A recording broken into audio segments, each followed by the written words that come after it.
Hello and welcome to the harvest season. My name is Al. And my name is Rochelle. And my name is Micah. And we're here to talk about farming games. Woo! Woo! Yay! Yay, thank you for having me on. Hi, Micah. I'm so excited. Hello. We're very excited to have you. The listeners are freaking out right now. They're like, what? I can hear the screaming from my little office. In case y'all can't tell, we have a guest today. It's me. Hi. It's Micah. My name is Micah. I'm a big fan of farming games, so I'm really excited to be talking about them with you guys today. We're exciting to have you. And do you have any previous connection with the podcast, Micah? So I think we all connected via the Pokemon podcast. It's super effective. And you did a little something for our podcast, didn't you? I did. I actually made the logo. Our beautiful logo art. It was very fun. It's very good. Cool. Well, so we have Micah on because today we're going to be talking about Doraemon Story of Seasons, and we know that Micah is a fan of that game, of both Story of Seasons and Doraemon, so it's a good combination for Micah. Yeah. Mm-hmm. I was very excited when I saw that this game was coming to the US. Me too. Yeah. You can go on the podcast in our history and you can hear me going, I really hope we get this in the US.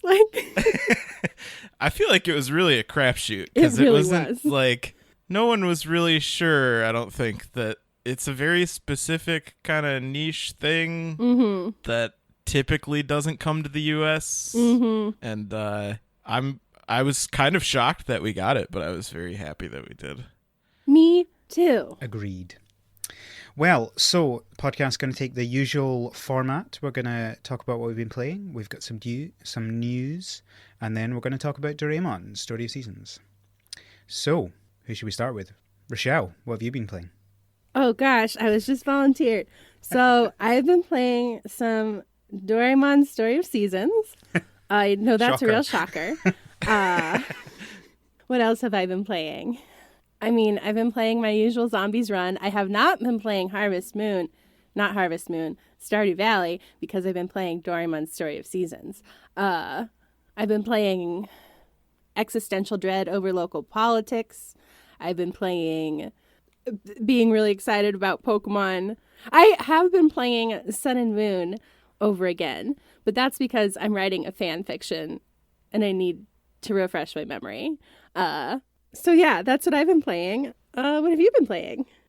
Well, I've been playing Doraemon Story of Seasons, and I think that's pretty much it.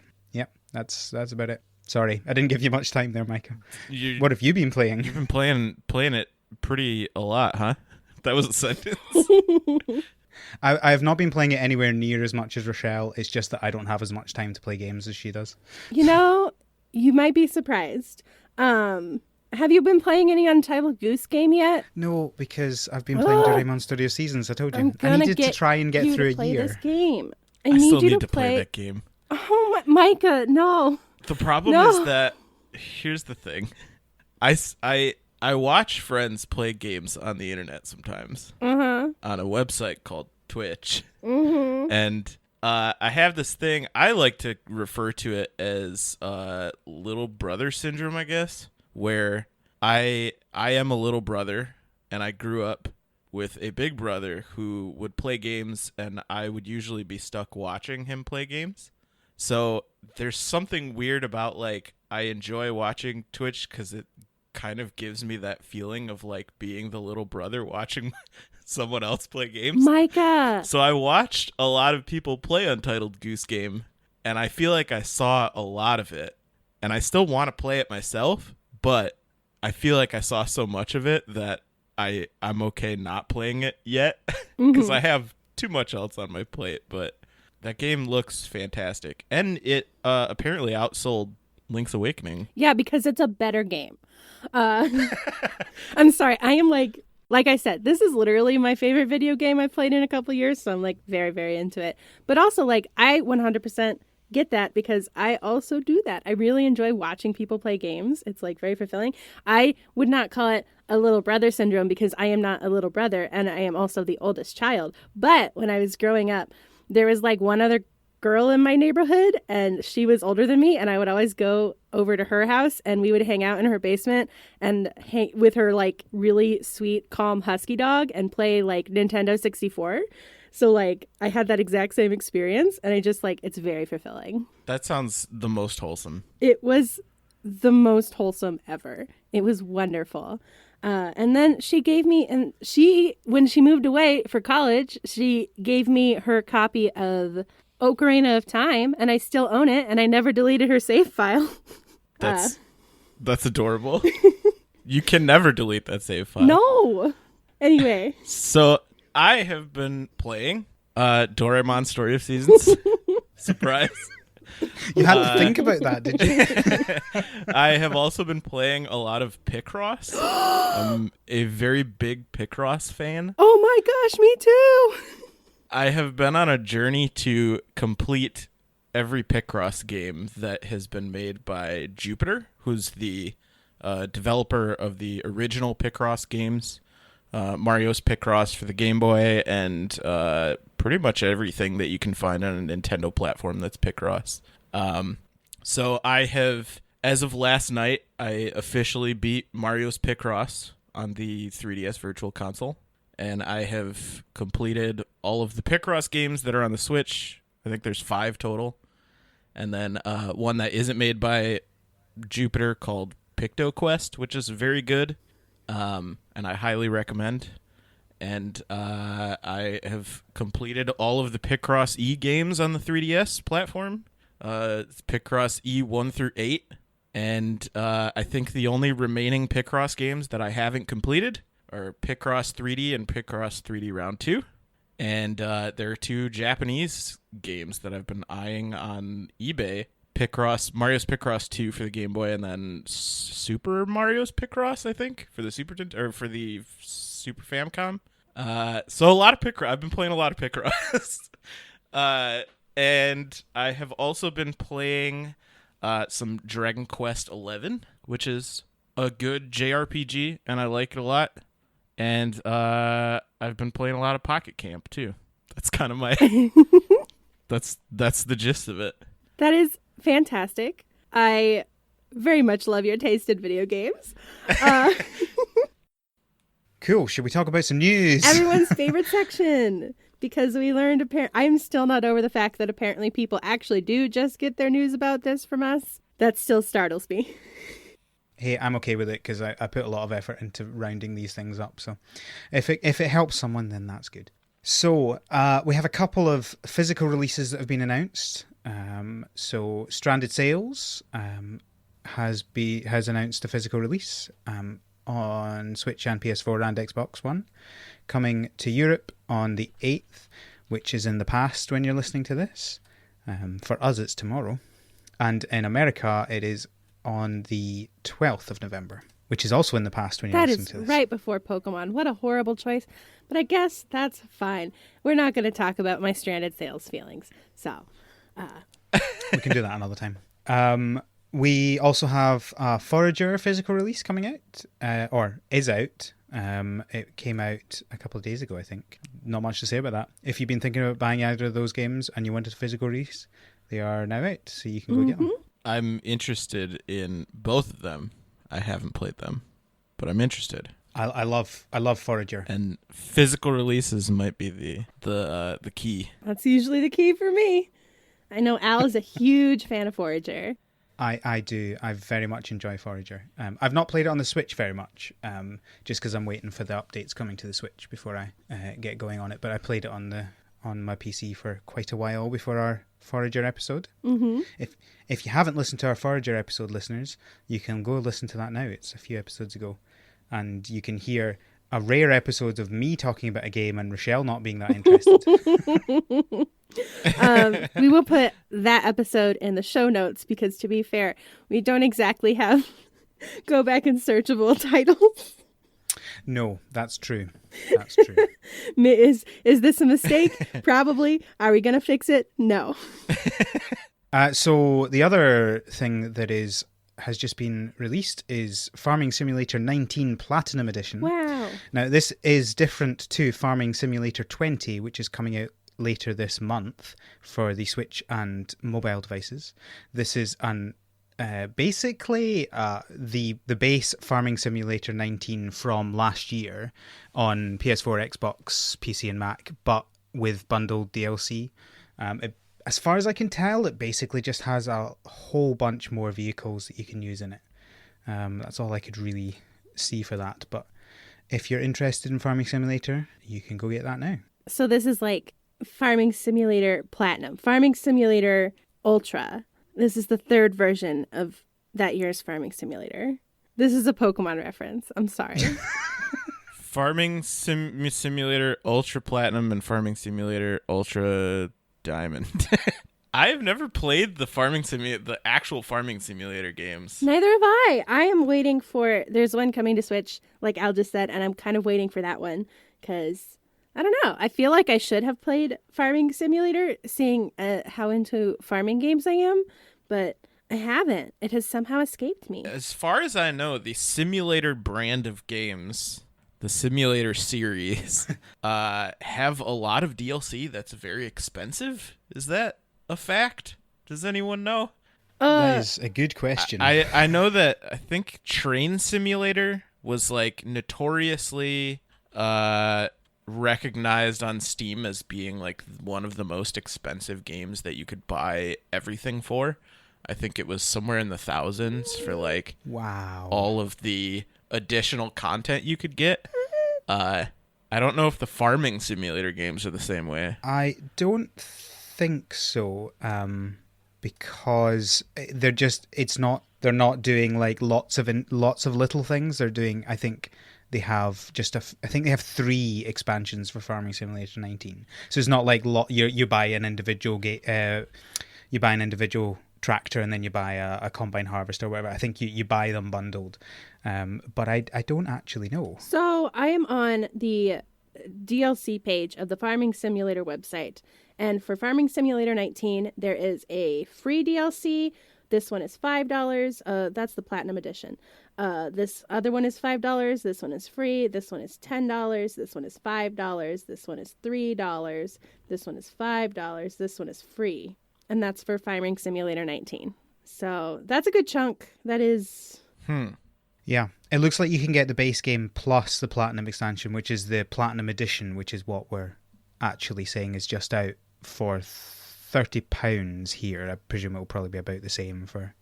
and if you buy them individually, that it's £40. So it's certainly not on that ridiculous scale of thousands, but yeah.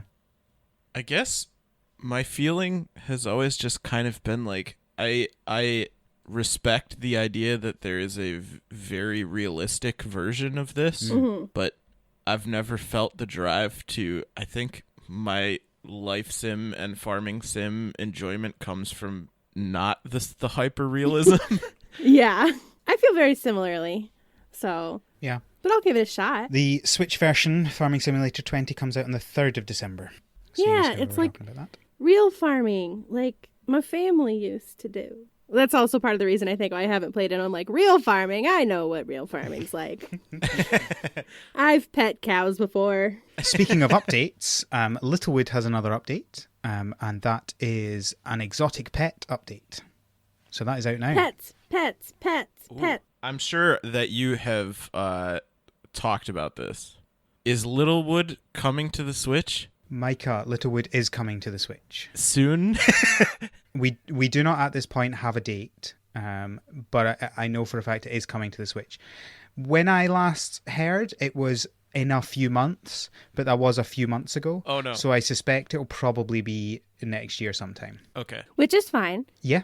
He can take his time and make absolutely. his game, which I love. Micah, I'm really excited about this game. It's so good. It's so fun. I have held off playing it because I want to get it on the Switch. That's a lot of my game purchases lately have been, I'm just going to hold off till it comes to the Switch. Honestly, same. Welcome to the harvest season where I'm going to hold off till it comes out on Switch is our motto. Except then we end up buying it on PC anyway and then buying it on Switch later on. It was a mistake. I'm sorry. Speaking of the way that it goes sometimes. Oh, no. Harvest Moon Mad Dash has been delayed to the 5th of November. Which is in the past. So it's already out again. What a long delay. Oh no. It's even shorter back in the past. I don't. Oh. Speaking of time, it made sense in my head because there are some sales on some Natsume games. Is it Natsume? Is that how you say it? Natsume? Natsume? I think.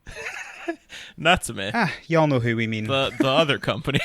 That one company who does some Harvest Moon things. They have a sale and they're selling things on sale for less money. So you can buy things for less money. That's what a sale is.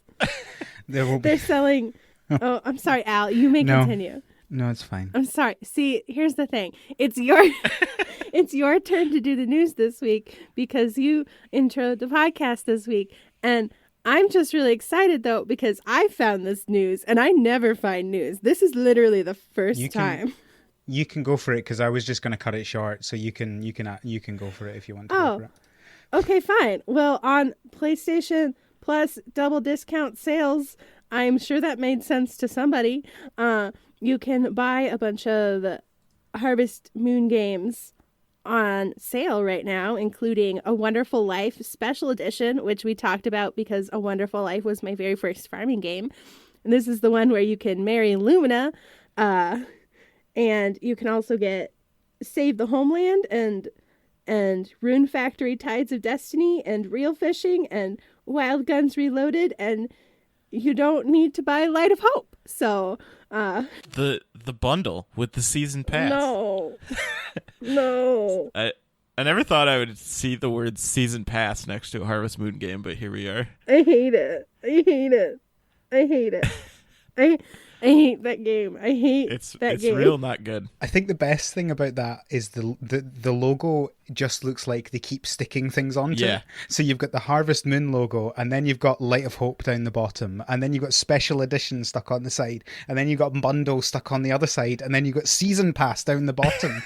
Like, what's coming next? There are so many additions to this logo. Honestly, that's about how it feels playing the game. So yeah, it's like, this is too much. I don't know. Just don't. I'm telling you now, don't buy it.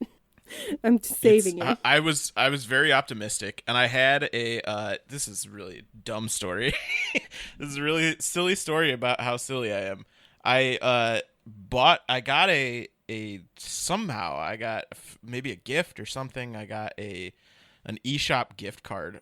I don't even know when, and I used it.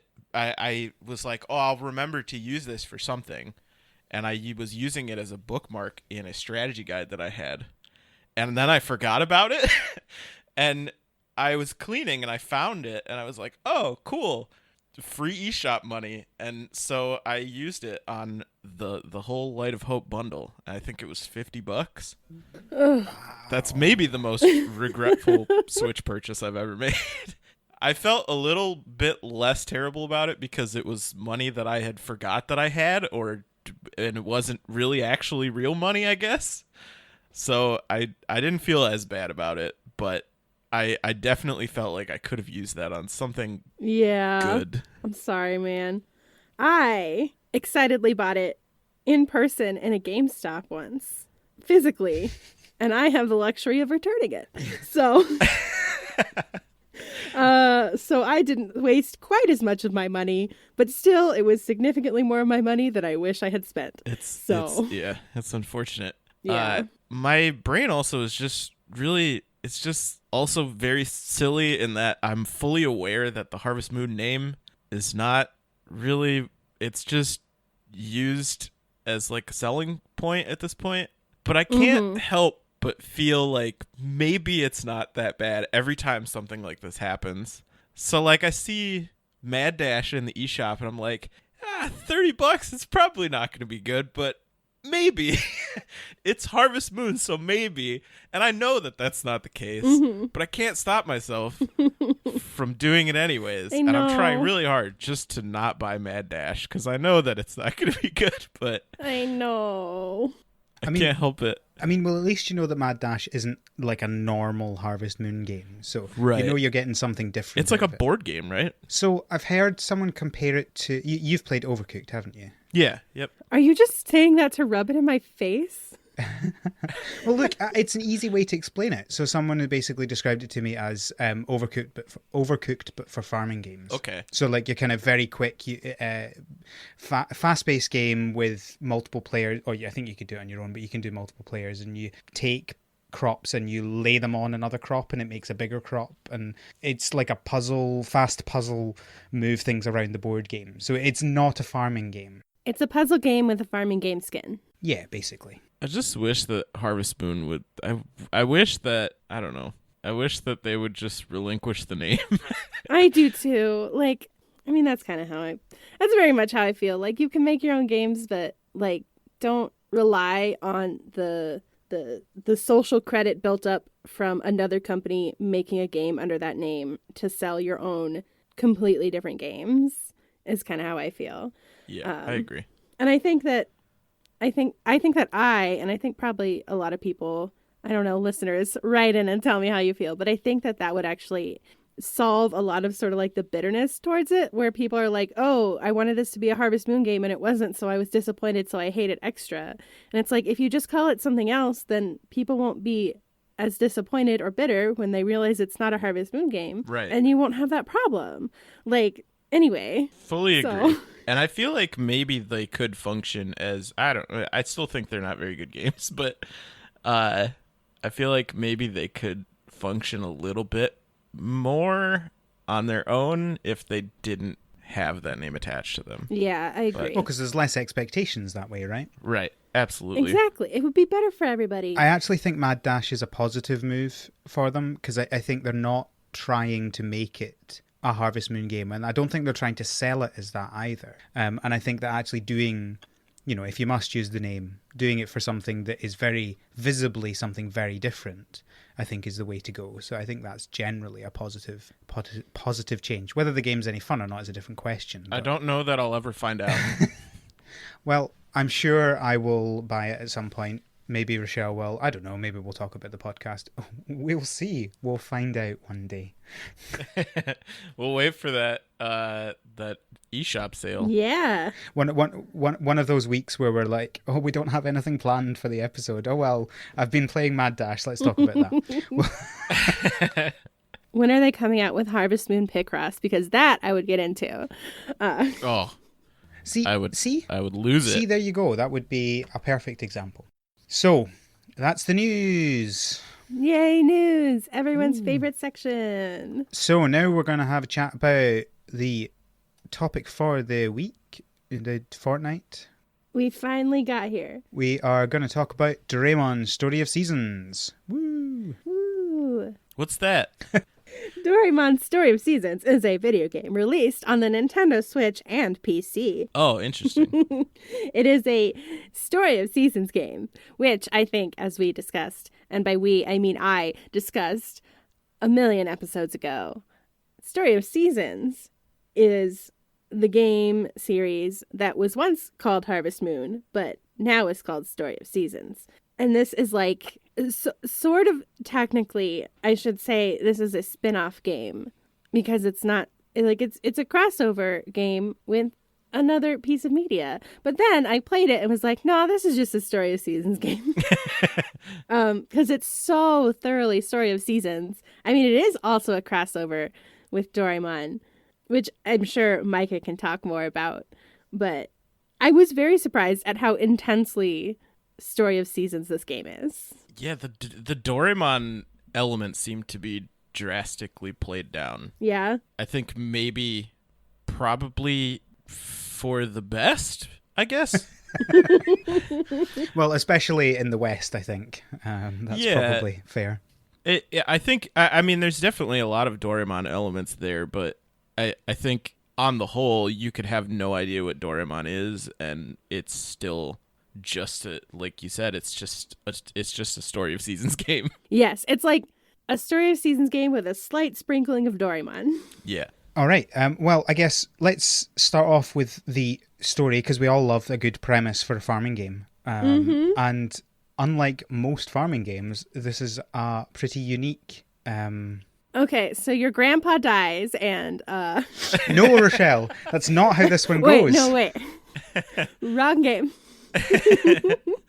So, in this game, you play as Nobi, a very cute little kid, and on summer break from school, I believe. Correct me if I'm wrong. And it's like, I have to do a summer project and I don't know what to do, and then finds this seed and is like, I'm going to plant this seed for my summer project, and then does it. And then it grows into this gigantic, huge tree, and he goes and gets his friends like, look at this cool, gigantic, huge tree. And then the weird storm happens and it's like the Wizard of Oz, and then all of a sudden they're in a different world, and they end up in this old-timey world where they're like, oh no, I think we're stuck here. And the people are like, that's fine. You can come be stuck here with us and work on our farm. And then you start farming, and then it's a Story of Seasons game. And you're trying to get back to your time in the present time, but also you have to do that by farming in old-timey times. Is that a good overview? I think so. Yes. Perfect. Honestly, why though? Why try to go back? Honestly, I'm not going to lie. That's 100% what I was just thinking about. Like, I literally, true story, I woke up today. I woke up 8 minutes before my alarm, and I opened my eyes and I laid there and was like, I have to record a podcast today about Doraemon Story of Seasons. And then I thought, do you think this game ends? Do you think you get to the end and go back and you stop farming? Because that sounds like a horrible ending. Yeah.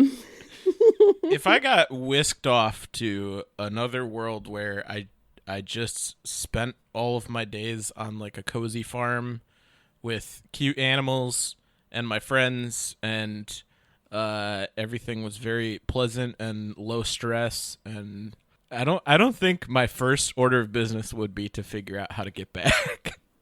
You know, same. And I think, like, especially because, like, it's not like he just gets, like, sent back in time by himself and he's on his lonesome and has to... No, he gets sent back in time with, like, his little gang of children. Yeah. Like, you have your friends. And a robot cat that has a whole bunch of magic items. Yeah.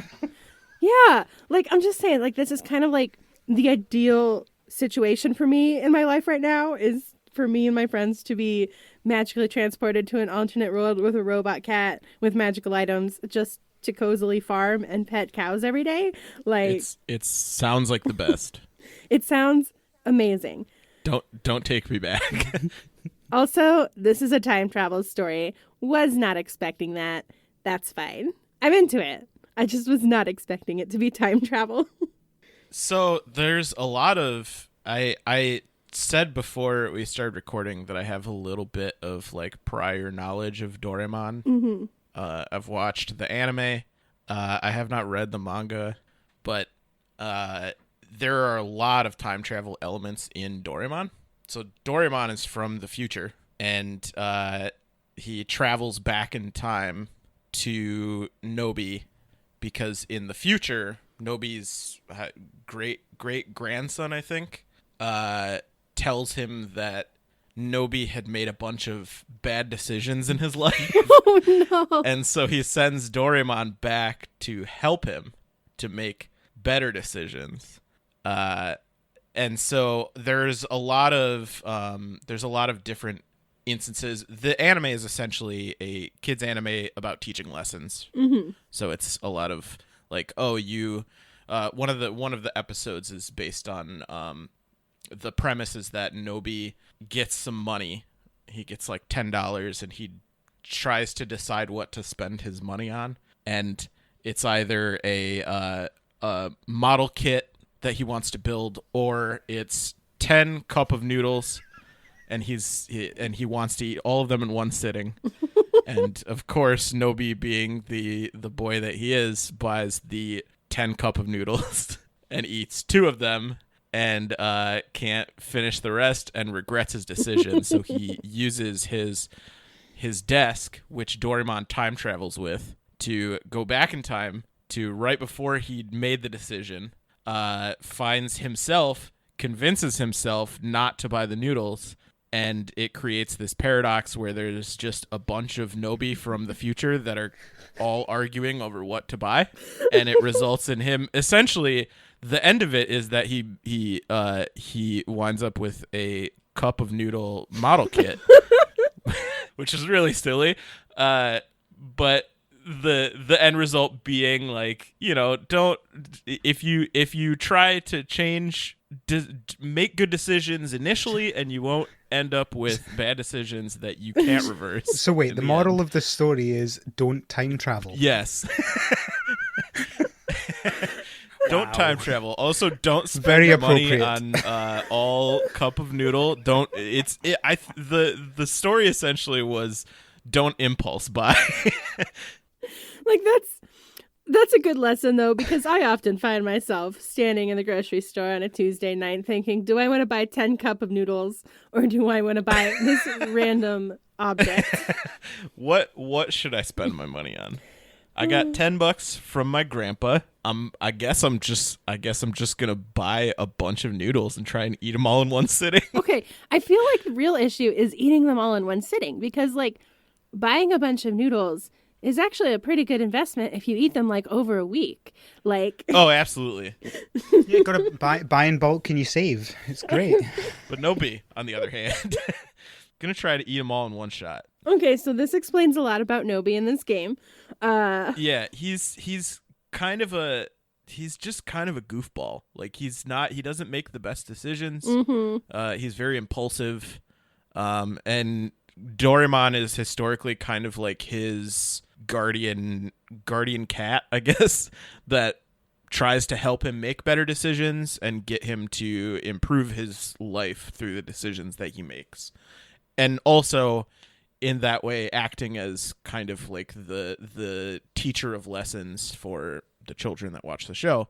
But it's a lot of Nobi does a thing that's not super bright, and then Doraemon uses some gadget to help him make a better decision and teach him a lesson, and then that's the end of the show, and then it kind of just cycles that way. Here's a fun fact about Doraemon. I actually saw this in an opening for the anime. If you don't know, this has been around. Doraemon has been around forever. Mm-hmm. The manga came out in the 60s. Oh, wow. And then the anime came out in the 70s, and it's still going. And it's incredibly popular in India. It's the most successful anime in India. Wow. That they have received from Japan. And it's I guess it's just super popular there. But I found there's no real streaming service that offers like Doraemon episodes currently. So I found on YouTube, I would look for episodes and then watch them there. And one of the episodes that I found had an older intro from like the mid 2000s, and it opened with kind of this like little backstory about Doraemon, and that he used to be a gold cat and he used to have ears. And apparently that is what the model that Doraemon, the robot model that Doraemon is, they all looked like that. Doraemon was a malfunction, and so he didn't make it to there was a malfunction in production for his robot cat model. And so he's kind of like the misfit in that way. Oh. And in this intro, I saw him for the first time with the gold instead of blue and ears, and I was like, what? He's got ears. And a mouse chews his ears off. What? Because, he's a robot, so it's like metal, I guess. But I guess mice eat metal. And he was so sad about losing his ears that he found some tower in this factory, and he drank a potion that made him sad, and he cried so much that it turned him blue. It like washed his gold paint off. Oh my gosh. This is Doraemon so sad. is blue and has no ears for that reason. Oh my god. I appreciate the secret tragic backstory. Oh my gosh. Wow. And Nobi's great grandson found him, and they became companions, and it changed his life so much for the better, I guess, that he wanted him to change the lives of his ancestors for the better as well. I kind of secretly love that Nobi's great-great-grandchild was just like, you know who could really use your help? My horrible great-great. You've done everything you can do for me here. Go back in time. Oh my gosh. But because of that incident, he also has a fear of mice. I don't see if that has. I haven't seen yet if that's come up in the game at all. It hasn't that I've seen. But who knows? Maybe. I would also be terrified of mice if they chewed my ears off. Yeah, absolutely. Yeah. Yeah, I don't think that's a niche thing. I think that's pretty understandable, really.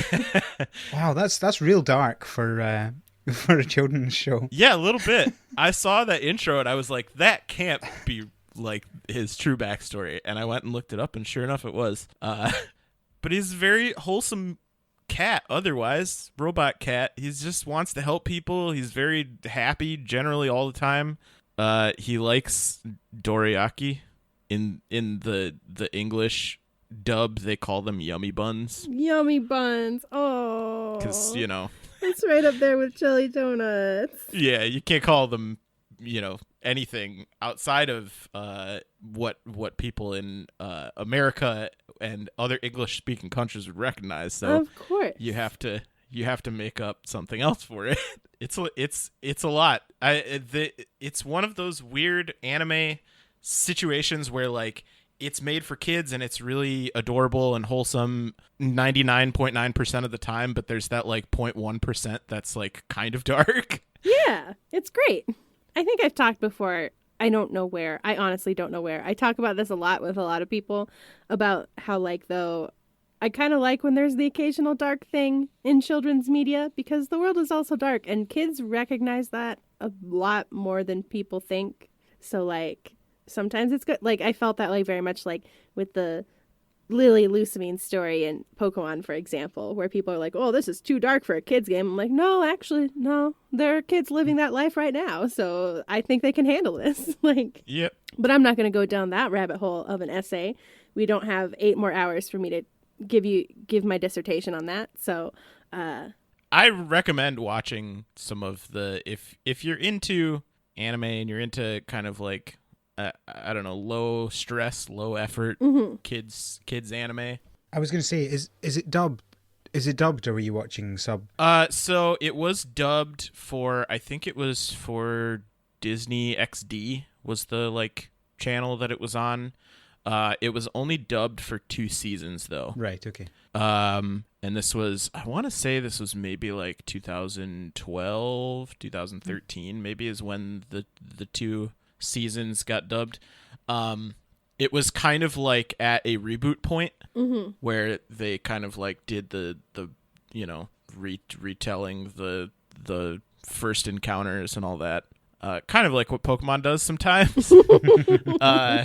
And it only made it 2 seasons because there were some production issues that made it wind up costing more than it should have. And some of those production issues were like they edited a lot of the frames to Americanize them. So like when they would use money, like that episode with the cup noodles is a good example, because anytime Nobi has money, instead of it being yen, they drew over the frames to make them American dollars. Why? Oh, that's So dreadful. they put a lot of, and it doesn't look bad, like it looks natural, but it put a lot more effort and time and money into making those episodes than I think was probably necessary. Yeah. Yeah, that's a lot of effort. No child is going to be watching that going like, is that yen? No one uses yen here. What kind of strange money is that in this story about a robot cat from the future? Or even worse, I don't even know what, like, not understanding the concept that it's money. I'm pretty sure it's pretty obvious that it's money, which is the point they're trying to get across, right? Yep. Yep. So it only made it 2 seasons dubbed.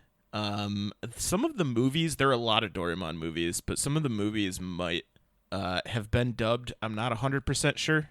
I haven't seen any of them, but there are at least 2 seasons if you want to watch it, and there's a lot of sub Doraemon too, because there's a lot of content for it. There's at least 2 seasons you can watch with your tiny humans, Al.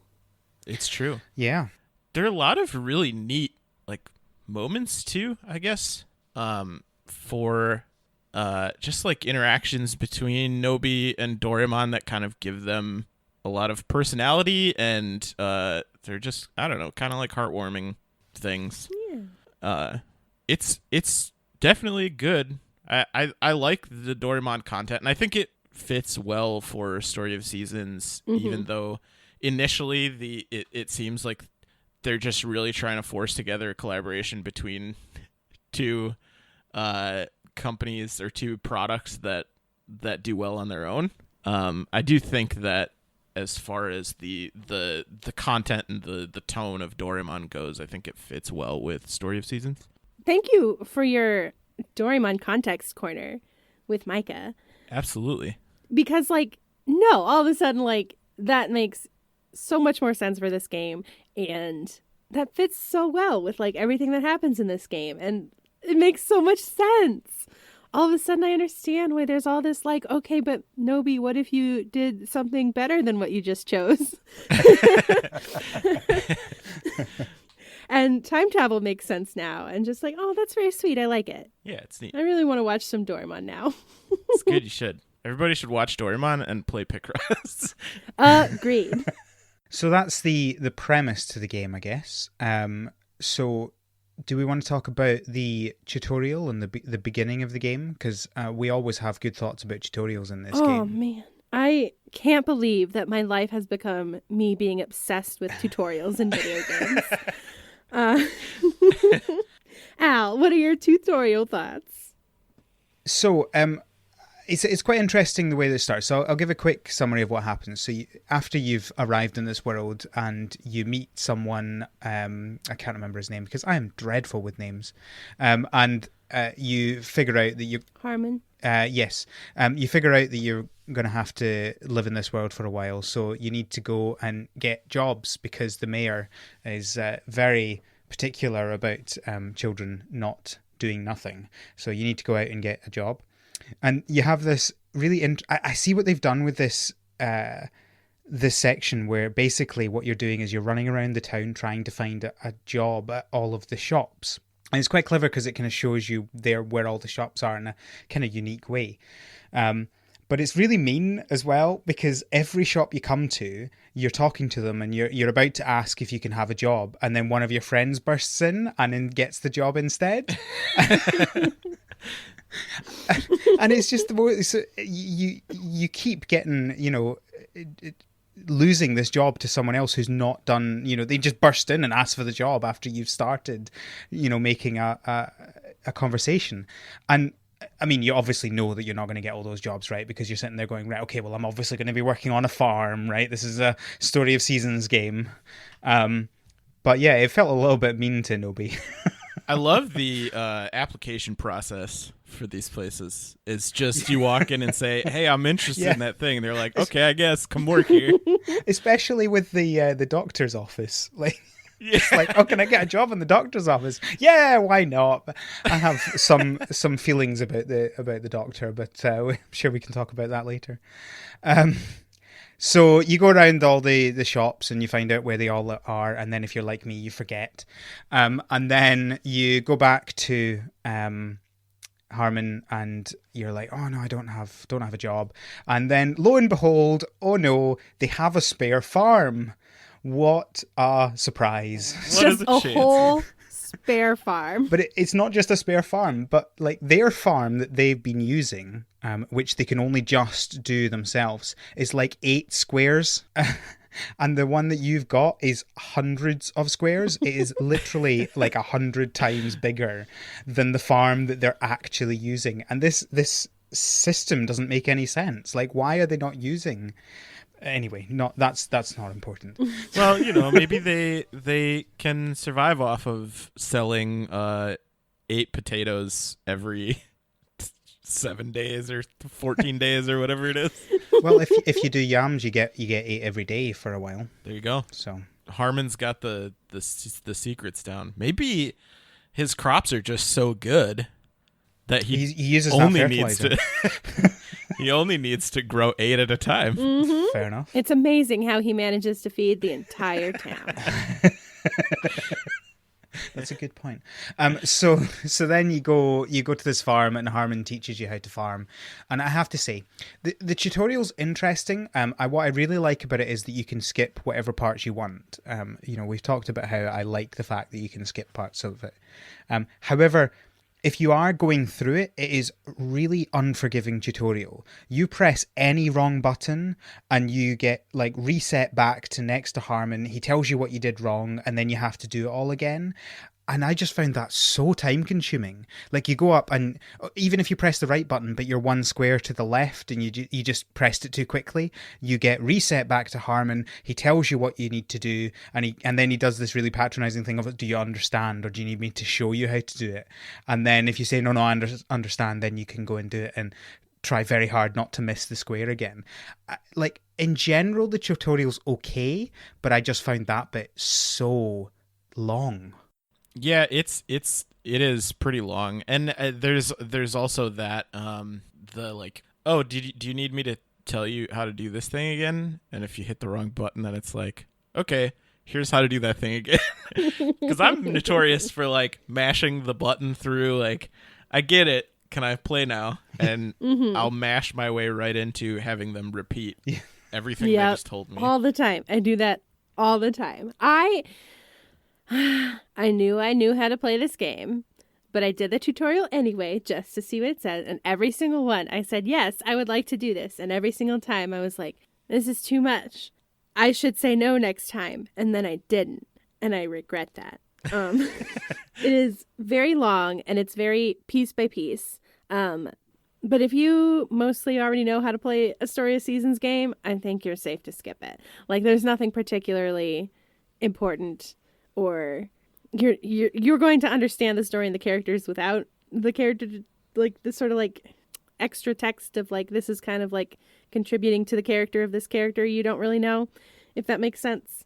I do like that they guide you around the town because it introduces you to the town. I thought that was very cute with the job searching. I agree that it's too unforgiving, and this is an adequate tutorial. It's better than Graveyard Keeper. So the other thing I would say about the tutorial, which is good, is that they don't tell you everything up front. So they don't tell you how to take care of cows and how to take care of chickens and how to mine in the mine and all these things. They only really tell you about these things when you actually want to do it. So when you buy a cow, they then have the cow tutorial, which again you can skip, but if it's there if you need it. But you don't have that all at the beginning, and this is the one thing that really annoys me about these sorts of games, is that they shove all of the tutorial all at the beginning and you're like, this is too much. Yeah, I don't know what's happening. So I really like that they did that. I completely agree. This podcast is a big fan of spacing out your tutorials. You did good, Doraemon. Listen up, devs. Listen up. Doraemon Story of Seasons is the new standard. I will say, on the topic of tutorials, because I apparently care a lot about tutorials now, one thing that bothers me about tutorials, and I think especially farming games are very bad at this, is that you should always, at any given time, have access to the tutorial information in any game whatsoever, is kind of how I feel. Like, and I would prefer it to be like a menu option, because that you can literally pause and go to at literally any time. Yes. Because like just having it isn't always great, because a lot of farming games have like, you go to the bookshelf in your house or in like the town, I don't know, meeting place or whatever. There's a word I was looking for and I didn't find it. That's fine. And you go on the bookshelf and it has like, do you want to read the tutorial again? Which is nice that it's in there, but then it's also like, if you're out doing something, you have to go all the way back to your house or wherever to like read the tutorial, and you shouldn't have to do that. Like, Yeah. So Agreed. that is a criticism of the general farming genre, who usually does it in the bookshelf format, which I'm not fond of. Listen up, devs. Do your tutorials right and give us free copies of your game. Oh, I'm sorry. What did I say? Oh, right. We were talking about the map. Yeah, so you're plopped down after your tutorial in your farm, and I wanted to talk about the map layout because I love this map layout. This is the best map I have had in a farming game, I think, ever. So most farming games will stick your farm at the edge of the map, like right on the outskirts, or if you're in Trio of Towns, in none of the towns. But this game, you're right in the middle. And so you are like maybe two, I think maybe three at the most, like areas away from everything in the game. And I love it so much. Mm-hmm. It's such a good layout. Great. It's so nice to be able to just walk 2 screens over and be at all of the shops. Yes. And then walk another screen over and be at all of the animal shops. And it's really good. And it's very, I felt like it was very easy to memorize. Yeah. I had a really hard time when I first started Stardew Valley memorizing where everything was, because there were so many like, I don't know, just like twists and turns to get to certain things, that this game feels a lot more cohesive in the path to any given thing, that it's very easy to memorize how to get to the lumberjack, or to get to the woodworking shop, or the store where you buy seeds. It's just very easy. 100% agree. It flows so naturally. It's so like nicely laid out too, where like just the map, because you're in the middle, and then like you have like the mountain and the forest and stuff where you're going to be doing a lot of example gathering and stuff is all on the left side, and then like most of your shops are on the right side, and then like the ocean's on the bottom because that's where oceans are. I don't know why oceans are always on the bottom of everything, but that's where they are. So like it feels like very smooth and natural, and it flows very naturally, and it's really pretty. It's really pretty. It's maybe one of my favorite art styles for a game. Agreed. Recently. It's gorgeous. Like, the only gripe that I could maybe have about the art style is that initially the white border is a little jarring. Yeah, it's got like a vignette border around it, and I thought for a while it was just like, oh, well, we're doing kind of like story flashback stuff. Like maybe it's just that. Nope, it's there literally all the time. The entire game. I just had to open up the game because I had no idea what you two were talking about. What? But no, I see it. Yeah, and you lose, like, you don't notice it as much, or at least for me, I stopped noticing it pretty quickly, but it definitely took a little bit to get past the I think, well, the idea is that it's all watercolor, right? Yes. So like everything has a watercolor texture. It's very kind of soft in how everything is drawn and painted, and so I think the idea is that the border is supposed to be like a watercolor paper with a vignette for, the art, which is a neat idea. I don't know that was entirely necessary to like sell the style, but yeah, it's also, I think I notice it the most when it gets to be nighttime, and it's of this very stark contrast of like these nighttime tones, and then the outside just hard white border that fades in very, very sharply. Like, yeah. So yes, but other than that, I don't want to say that should, put anyone off from the game, because you get used to it very quickly. And other than that, the art style is just beautiful. Gorgeous. And I had a really hard time when I started playing this, and I'd been playing it quite a bit, and I was really, really excited about Friends of Mineral Town, the remake, because that was kind of the first. I'd played a lot of Harvest Moon games prior to Friends of Mineral Town, but Friends of Mineral Town was like my big grab for me. And that's the first farming / life sim that got me really, really kind of obsessed with these types of games. And I put so much time into that game on the Game Boy Advance. And when I saw they were doing a remake, I was really, really excited. And I'm still extremely excited. But it was kind of hard looking at that art style after playing the Doraemon game and seeing that that's not kind of like an art style that they're going to continue with, which I would assume they wouldn't because it's a spinoff, but it's just such a good art style that I want them to use that all the time now. There's something really nice in the Friends of Mineral Town remake art style as well. I get what you're saying. It's not the same, but I kind of think of it like if I had been playing Zelda Breath of the Wild and then you immediately showed me Link's Awakening, I would have been like, that's ridiculous, right? I don't want to play that. That is not what is in my mind. But like 2.5 years later, after playing Breath of the Wild, Link's Awakening was so fun to play. And oh, absolutely. I just feel like the difference in art style being so contrasting is actually, and the time between it, is kind of part of what made that so much fun. It's like they're completely different in how they look and feel, and obviously it won't be the exact same. It will still be a similar game style for Friends of Mineral Town as for Doraemon, but just that massive contrast, I think, can actually be really refreshing. But no, I get what you're saying. Yeah, and I don't think that's not to say that I think the Friends of Mineral Town remake looks graphically bad or anything. I think it looks awesome, and I'm so excited to be able to experience that game again. With all of the quality of life updates that will come with it. But I just love the Doraemon art style so much that part of me wishes that they would just keep with that for a little while longer. Yeah. Have that forever. I agree. So good. My last note for the map is you can zoom out. I love this. So far. So nauseatingly good. far. Nauseatingly far. Like, you can see half of your farm all at the same time. And it's a huge farm. You can zoom out so far.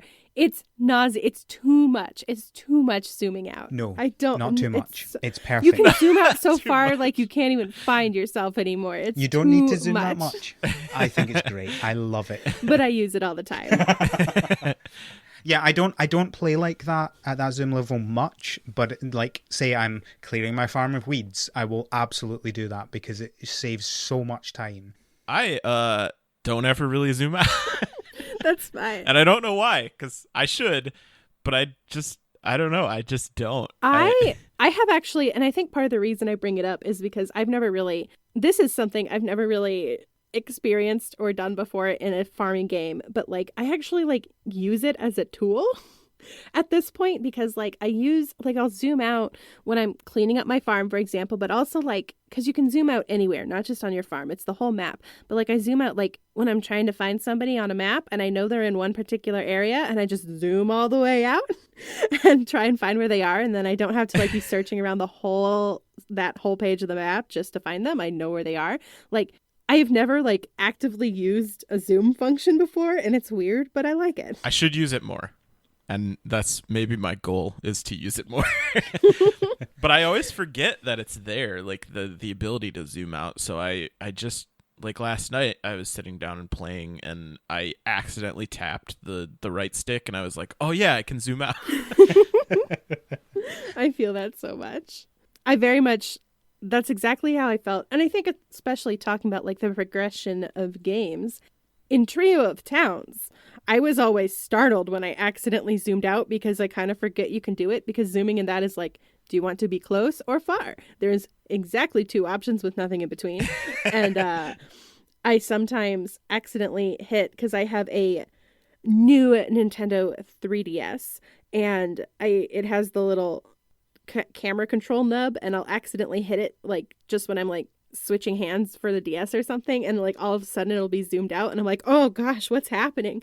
So like I feel like this is like sort of like you can kind of like see how they're taking like mechanics and functions and slowly kind of like adjusting them to be something better, and I like that. So the other thing I want to say about that is we were talking about how good looking this game is.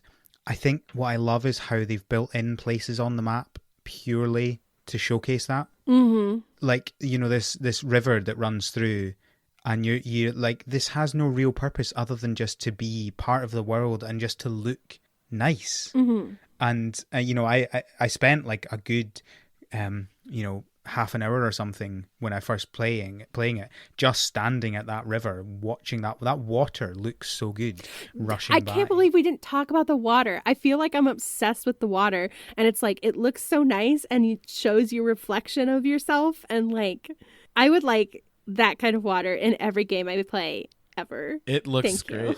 And just all of the natural elements, all of the nature in the game just feels so, I don't know if it, not like, maybe lived in is the word. It just feels natural. I don't know. It feels like, natural, it feels like and nature. cozy. It feels cozy. It feels and comfortable. Yeah, it feels less manufactured, I guess, maybe is what I'm feeling. I 100% agree. Even where there are trees that you can like chop down, sometimes I have to like double check if it's a tree, because they do have an indicator that there's like an X on the trunk, but they don't appear as like, oh, that's an element I can interact with. They just appear as like the rest of the game. They're stylistically part of the environment and artistically the same as the rest of the environment. So like, I do that all the time, where I'm like, is this a tree I can chop down? Is this a tree I can forage from? Is this just a background tree? I don't really know. Like, there are indicators, but like, if you're not really paying attention, it's easy to be like, oh, well, this is just the world. And it like has this, oh, it's real good. It also feels to me kind of like how a village in that sort of area would kind of build itself out as well. It doesn't feel like, the guy the carpenter guy, he is in the forest because of course he's going to be, because he wants wood. He builds things from wood, so of course he's going to be in the forest. And most of the other things are kind of clustered together in a kind of town centre type area, but then you've got the animal shops that are slightly further out because they need a bit more space. And it all just feels like how you'd think something like that would build itself out, which is the same sort of thing. It feels, as I guess what you said, Micah, was actually perfect. It feels not manufactured. It's real nice. And having the word worker right next door too is also really great. Yes, 100%. You're right though. It absolutely makes sense that he should be in the woods, and it just adds another level of like, this feels like a nice cozy town that you can kind of submerge yourself in and really just experience it as something that you could imagine yourself living there, I guess. Yeah. I will say, I think for me and my sort of like putting on my video game analysis cap, I think the reason it works so well is because it is put together as like its own thing, more from like a story and world building perspective, like with like how, what I was saying, like how a town would naturally build up. It's more from that sort of perspective than from like a game mechanics perspective, where I think a lot of games, when they don't feel like the world is whole, it's because they're like, well, this is the mechanics of the game, so we're going to focus on, I don't know, putting somewhere where you can get to it mechanically and do the thing, rather than a focus on like, how would this town be? You know what I mean? So yeah, definitely. It's good and I like it. I think we can all agree that the world is great and the game is beautiful. And the carpenter is in a log cabin as well. Yeah. Yeah. No other house is a log cabin. It's a very cozy looking log cabin too. With a secret. Anyway, So I guess we should talk about the actual mechanics of the game then. We've kind of been skirting around things a bit. Before we dive to that, can I just talk really briefly about the music? Yeah, of course you can. I love the music.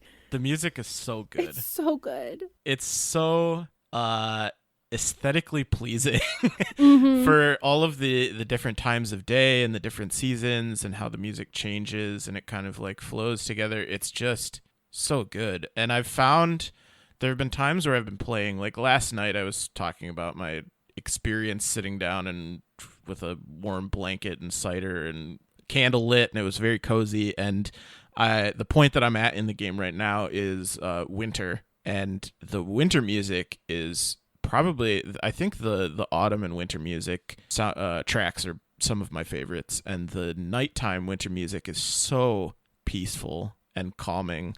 It's just it makes the experience even more pleasing. It makes it such a nice escape from anything stressful, that it's just such a good time. And I think the music is absolutely just as much a part of that experience as the art style, as the gameplay. It's so good. Oh, 100%. And here's a nice I'm going to call it out as a transition, and it's going to be not as good. Good job, Rochelle.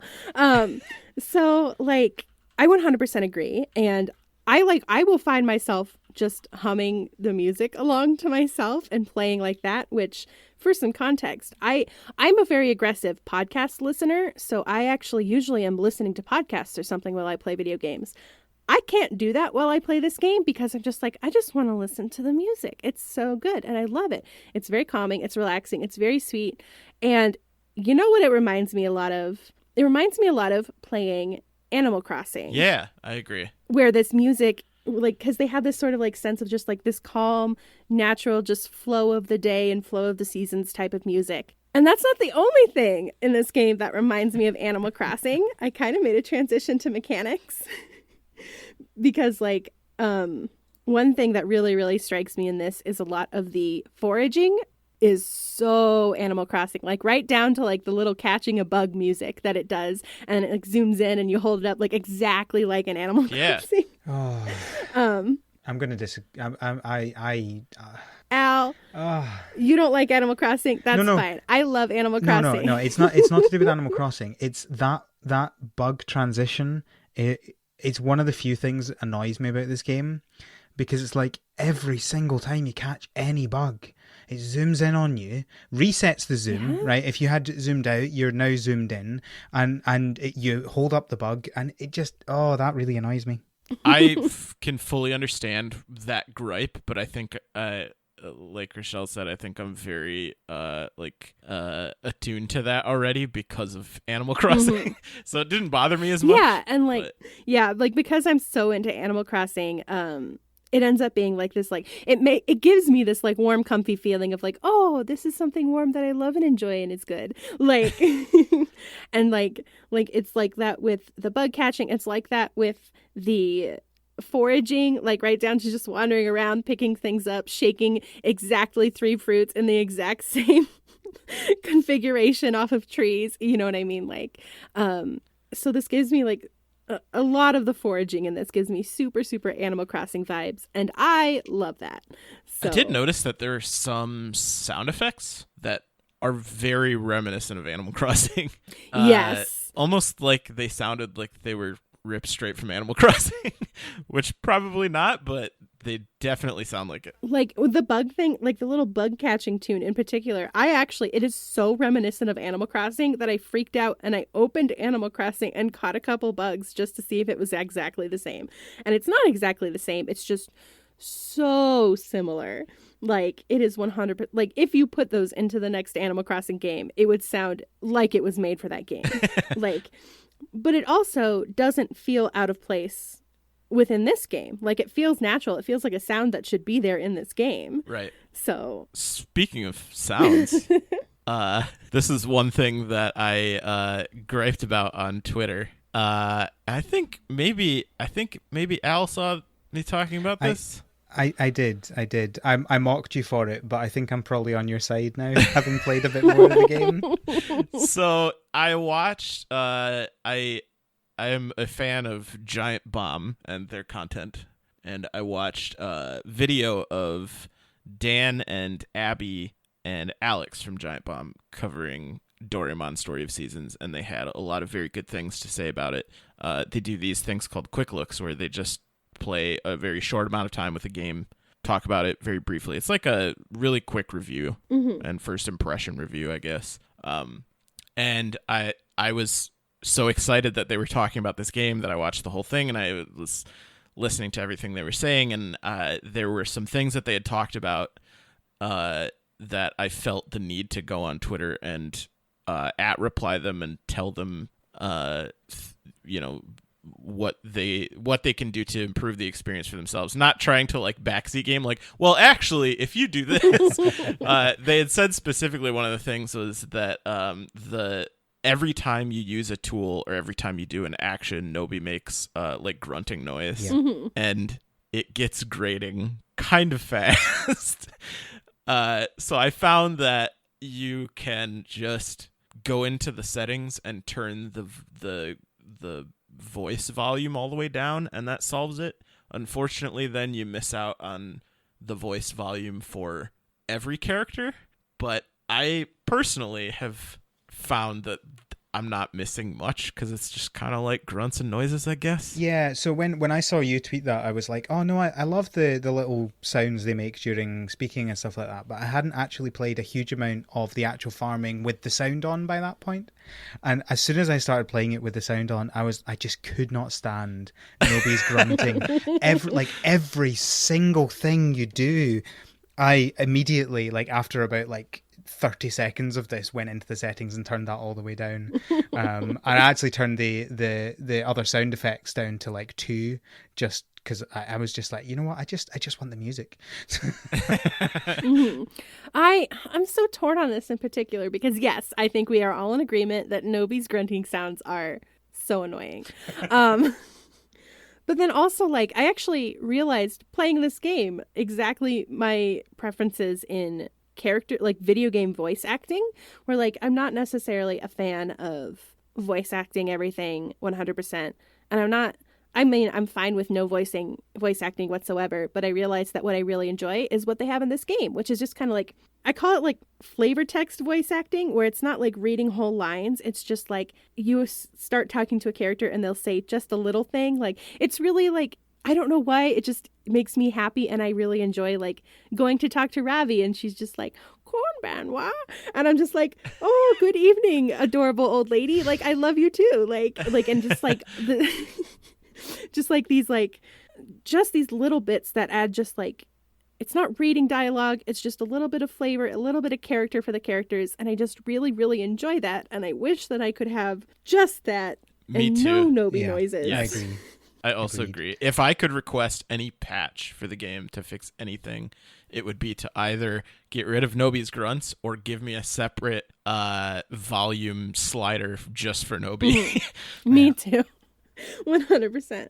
I think one thing I would say is that I feel like those, as you say, flavor text, they're kind of like when you're talking to them, you've got your little character art up with emotions when you're talking. It's kind of like that. It's just a little thing that I think that if you go too far and you've got these full large 3D models mouthing everything and showing every emotion, it can be a bit overwhelming. But just this little additional thing to make them feel a bit more real, and you can see more emotions on them rather than the kind of overemphasized small model doing a jump back in shock sort of thing. You know, you've got the art, I think, works a lot better for that. And I think it's the same sort of thing. I agree. I will say, though, 100%. that having turned the voice volume down, I do miss that I get to hear those little things, little reactions and emotions and things like that. But it has not significantly changed the game for the worse. It's just made it better, not hearing Nobi grunt every time I water something or use a hoe or, you know, anything. Yeah, anything.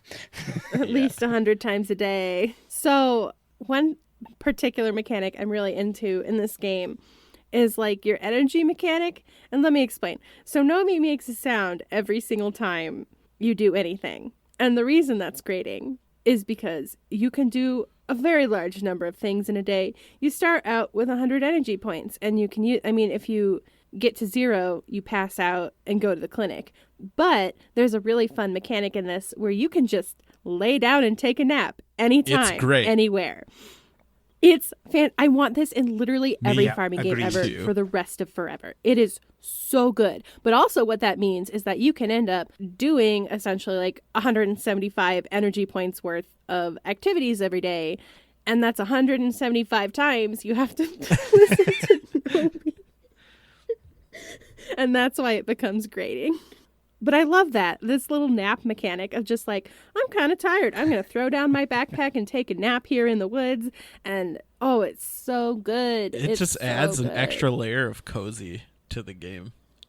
It's really great. Yes. And I found myself for a 100%. while, I would like pick a spot to nap in, like right next to the pond, next to the house, or like under the tree, because I felt like if I'm gonna take a nap on my farm, I'm not just gonna take a nap in the dirt. I'm gonna take a nap somewhere comfy in this patch of flowers or grass or whatever. I 100% have nap spots that I always go to. I'm glad I'm not the only one. I feel like this might explain me, but my main nap spot is at the mouth of the cave. Oh, I've definitely done the It's just like 99% of my yeah. napping is right there, because you can't nap inside the mine. For those who haven't played, you have to go out the mine, which makes sense. You don't want to sleep in the mine, but yeah. So literally 2 steps out, nap. I'm good. I think it's any building you can't take a nap in. And maybe you can take a nap in the town, right? There are a few spots where you can't, but I think it's like in doorways and stuff like that. But yeah, you can sleep just on the path. Like waiting for a store to open, just throw on your bed and take a nap outside. Oh my gosh, let me tell you, the amount of time I spend napping until 3 p.m. so I can go buy seeds. I feel like it's interesting because when I learned about that mechanic, I was like, that's going to be great for early game because, you know, I don't have much food to eat. I'm going to need to do that.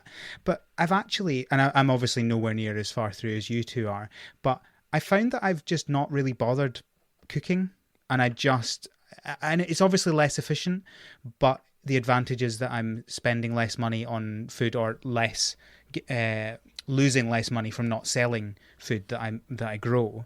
And so it's just kind of weighing up whether you want to waste a few hours napping each day or whether you want to not sell food and instead cook it. So it's an interesting other way to be able to regain stamina through the day. I have eaten food maybe once, and I've only cooked a handful of times, and it was for specific events. Yeah.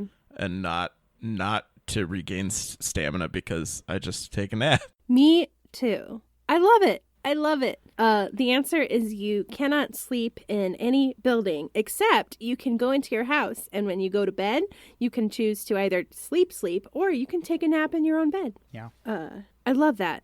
In your little bed. Well, mine currently is the Nobi set. Me too. The little mat on the floor. Yeah, I personally. Okay, so there is 100% a mechanic where you can like have the carpenter build you furniture and decorate your little house. I love it. Everybody knows I'm a big fan of decorating houses in video games. But like the little Nobi set, I think I like the best. First of all, it's just real cute. But I love the bed because it's just like a futon on the ground. And I think I identify with that a lot as someone who actually sleeps on a futon on the ground. I'm just like, yes, this is how a bed is supposed to be. Thank you. I did that in Trio of Towns too. There's like a Trio of Towns, you can sort of design the inside of your house. You can't like pick your furniture or where it belongs, but you can remodel the inside of your house based on different themes, based on the different towns. And I always have like the Lulu Coco tropical town outside of my house because it's fun and colorful and I enjoy it. But then I always do the Suyakusa old-timey Japanese inside, specifically because they have a futon bed. I'm just like, beds are supposed to be futons on the ground. I don't understand why people don't get this. So like, I really like the ability to customize the way the inside of your house the way that you can. It feels again very Animal Crossing. Yes. That you can position where everything is, and you can mix and match sets. Mm-hmm. It's just an extra layer to sim games that I want combined. So I feel like you're probably going to see where this is going, Rochelle, but I've not done a huge amount inside my house because I generally don't care about it. But I do have 2 points to add to this. So one is that I think the only thing I actually added to my house was is it a pirate's chest or a treasure chest? Because I legitimately thought that was extra storage. It's not. Oh. It's pointless. Whatever. That was a waste. Anyway, it's now sitting in my house as just a sign of my failure. But the other thing is, I don't know whether I've missed this, but I can't figure out how to rotate the items when you're moving them around the house. So they sometimes auto-rotate depending on which direction you're facing. But I can't figure out how to, if I'm just facing one direction, rotate it into the right spot. Okay, so I don't remember this button off the top of my head, and I would gladly look for you, but my game is actually paused in the middle of a festival right now. So, I do know that when you are holding something, look on the bottom right of your screen. It should have some button directions. It's one of the buttons on the right-hand Joy-Con. I can't remember which one. Huh.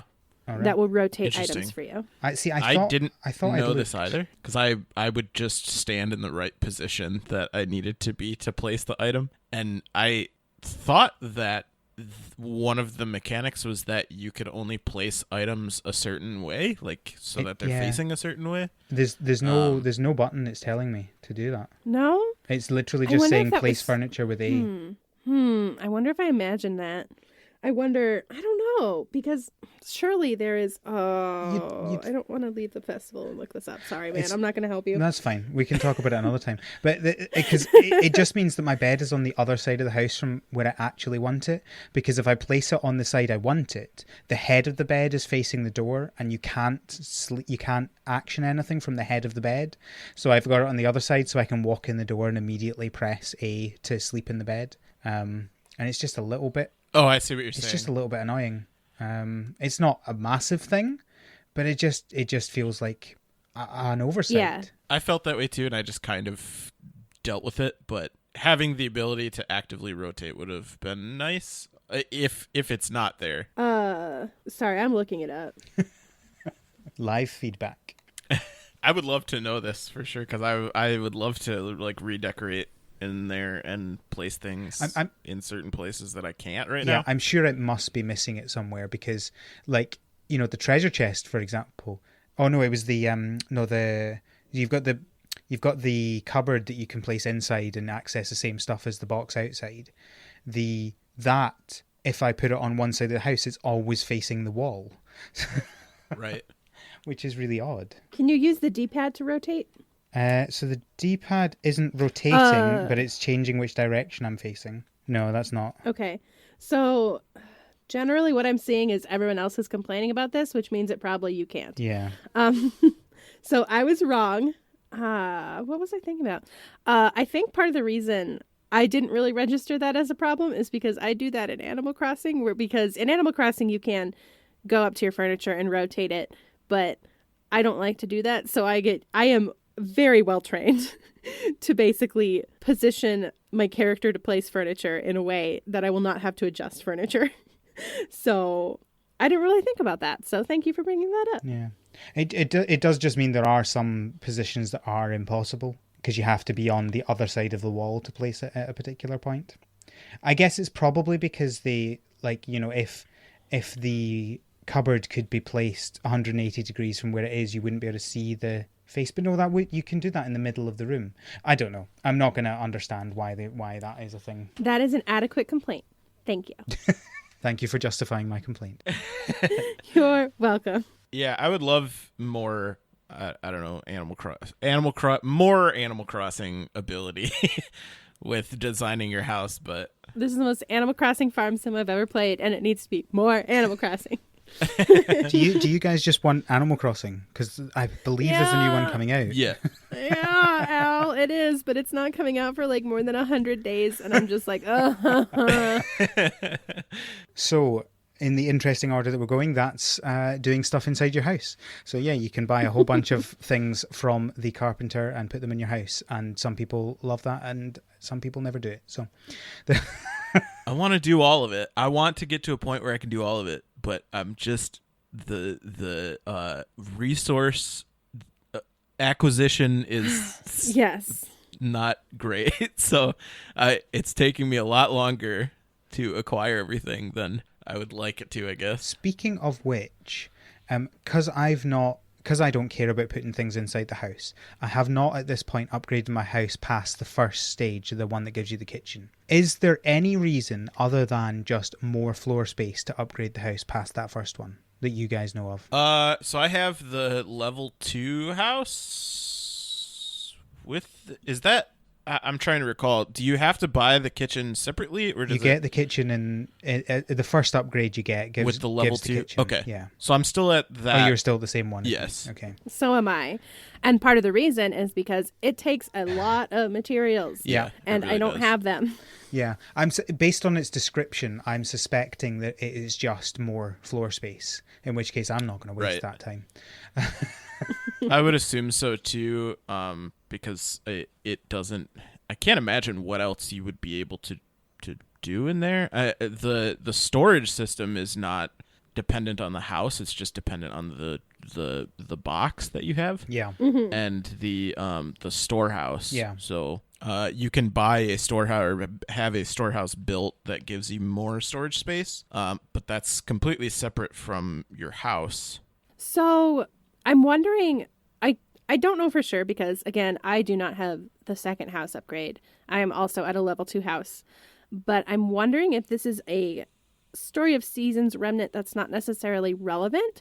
So usually, like Trio of Towns, for example, your first house upgrade usually gets you a kitchen. And your second house upgrade usually makes your house big enough to be able to marry somebody and have someone move in. And since you can't do that in this game, it might just be this sort of like appendix of the situation. You know what I mean? Like, well, you can get a bigger house. Yeah. There's not a reason for it anymore because you're a literal child. But so I'm wondering if maybe it's something like that. Yeah, that would make sense. Maybe you can invite more animals in. I don't know. Into I your don't house. know.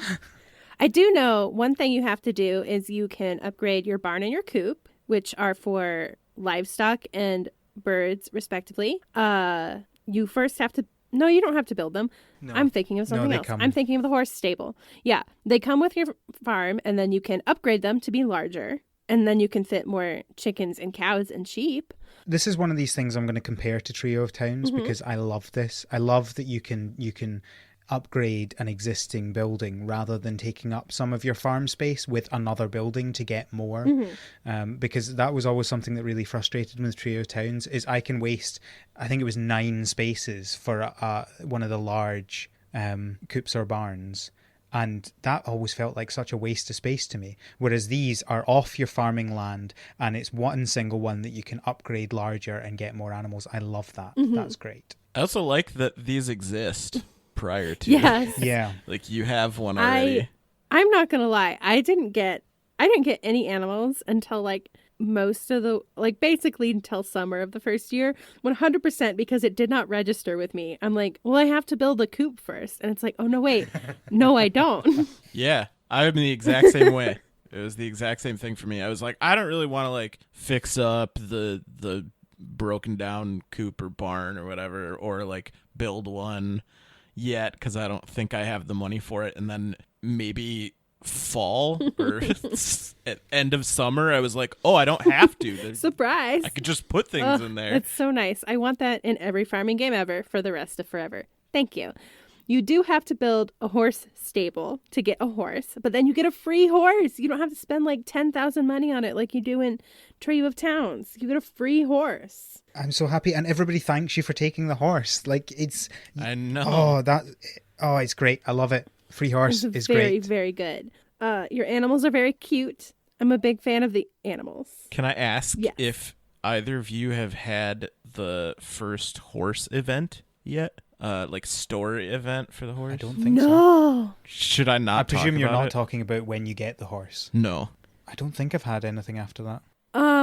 I would love for you to tell me about this. I guess, who cares? What do we care about? We care about spoilers, right? Do we care about, I don't care about spoilers. Do our listeners care about spoilers? Listeners, we're going to talk about this because Rochelle is deeply emotionally invested in hearing about this. So skip ahead a few seconds if you don't want to listen to it. Micah, please tell me. Okay, so I typically don't want to talk about spoilers either, but it's not, I don't know, it's an event that happens with your horse where after, I don't know what triggers it, but I had been taking care of my horse for a while. I think maybe it's when you get to a certain amount of hearts with it.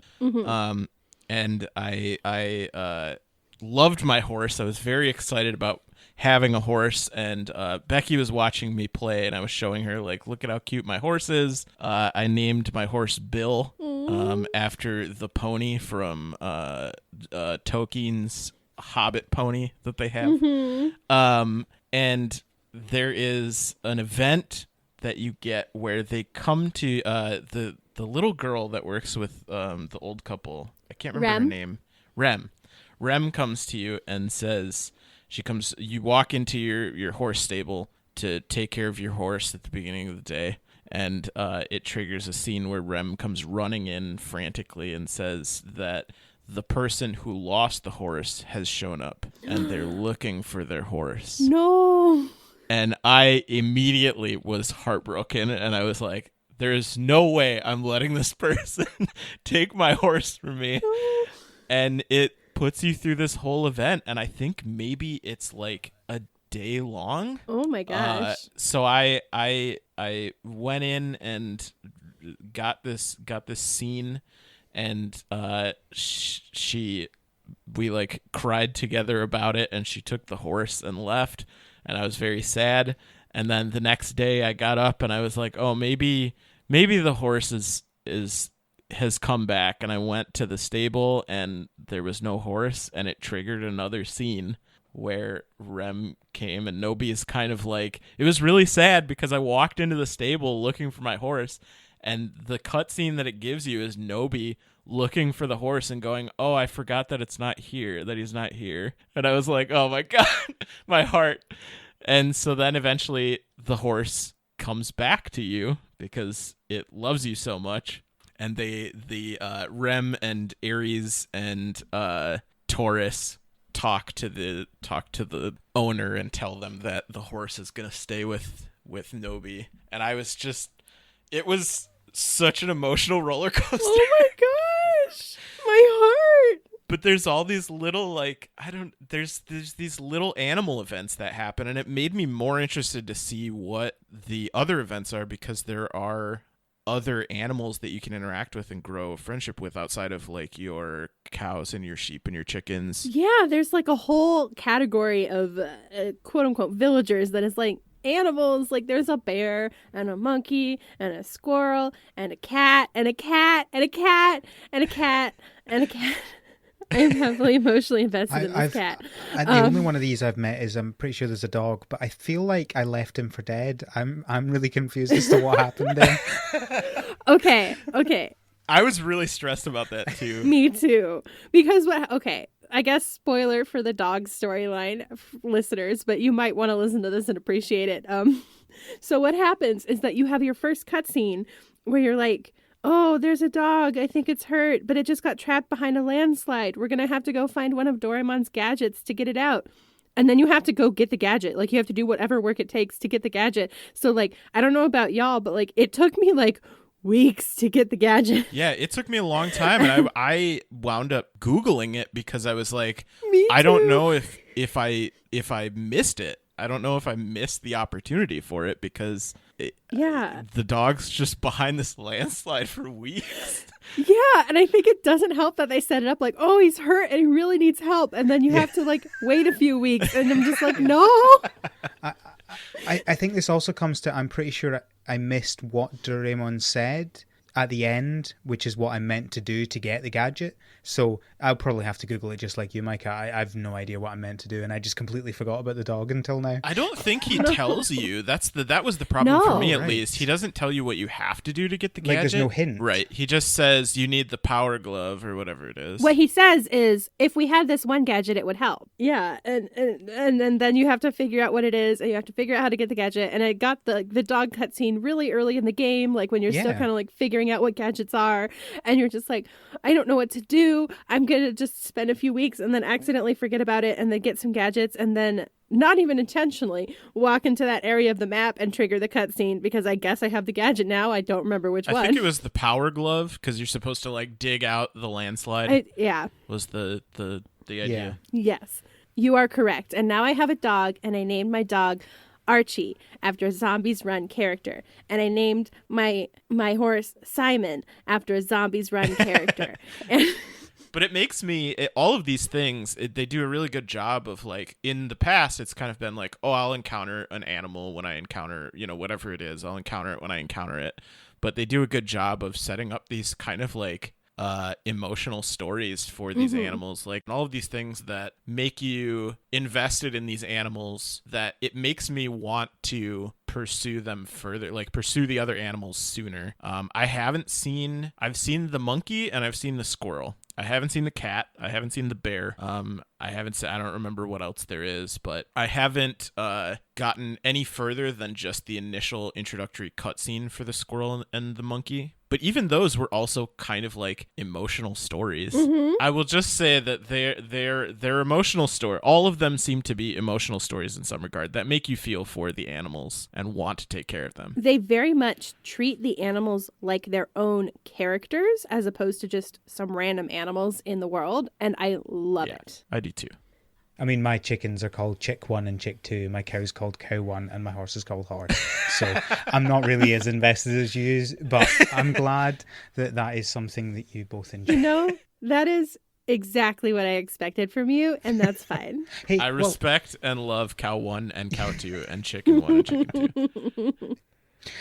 So another thing that we have is the mine, So one of the things that I most disliked about Trio of Towns was the mine, because the way that it worked in Trio of Towns, for those who aren't aware, is you had these 4 just nodes in the wall where you just hit it with a hammer and things popped out. And it was always a bit odd and it was very limited. Like, I think at best you could have like 5 hits of each in a day. So you had at most 20 things you could get. 20 hits of a mine you could get, which never felt like a lot. I enjoyed the Stardew Valley mine a lot more because you can really get into it and spend most of the day in it if you want. The mine in this game is much more similar to that. You've got you have a limited number of floors. There are only 9 floors that you can get to, and you can't kind of go up one level if you haven't mined everything in that level, but you can use your entire day mining through that. And get so many different things from it. So I really like Yeah, mine. it's a good mine.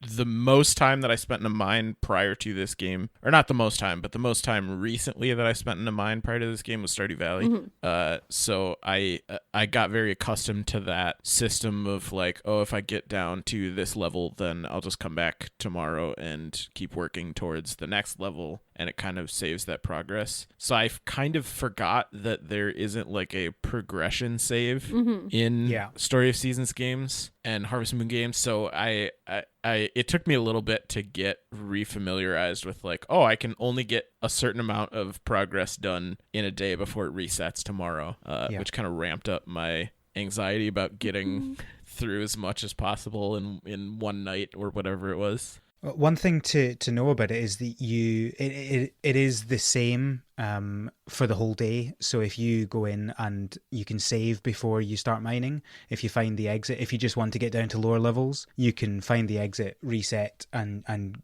it will be the same place that gets you down to the next level. Right. I mean, obviously different people have different opinions about whether that's a way to go or not, but I have been using that a lot to get down to level 9. Gosh. I never considered that. Oh my gosh. Yeah, it's really neat. One thing that I encountered with that's a little bit weird though, that I didn't really think about until it happened to me, was at one point I was like, oh, I just want to get as far down as I can to get the most the gems and stuff, expensive things I can get, and I did that, and then I was like, oh, there's not a lot down here, so I kind of want to go back and get some of the things that I missed out on, and you can't. It's either level 1 or the lowest level you got to. So I got to a point where like my yield was not very great because I had spent all my energy getting to this level where I couldn't mine any further because I didn't have the appropriate pickaxe. Right. And so I was left with kind of not a whole lot and no energy. Yeah, the pickaxe was just the first thing I upgraded to gold, because I always like to get through the mine as quickly as possible.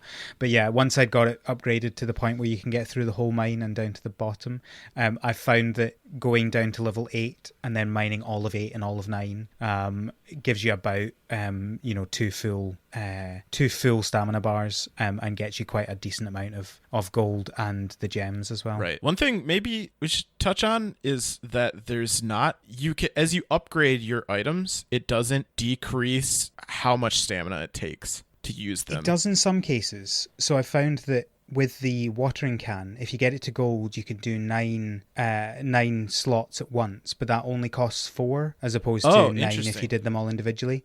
But yeah, I've noticed that in most cases it doesn't decrease. But I think that's probably just because they decided to put that all at the beginning. So in most of these games previously, you can do hardly anything in the first few weeks until you start upgrading things and getting food and stuff like that. Whereas I guess what they decided to do this way is just give you all that stamina all at the beginning, and you just don't get that upgrade much of the time. I think what it is that the focus is not on the stamina, it's on the effectiveness of the tool. So rather than upgrading it to be, like, say, lighter so it doesn't take as much stamina, you're upgrading it to be stronger so that it can chop trees down in fewer chops, or like go through a harder stone in the mine and things like that. And I guess it took me a little bit to realize too that, like, when I'm using the iron watering can to water 3 spaces, or the what is it, the copper hoe maybe does 2 spaces at a time. Copper's 2, iron's 3, gold is 9. It's still taking 2 stamina. But it's just doing it faster rather than And the same thing with the pickaxe too, where you get 2 swings out of it, or like what would be 2 swings, but it takes, or the ability to crack more difficult tiles, but it still takes 2 stamina or whatever it is.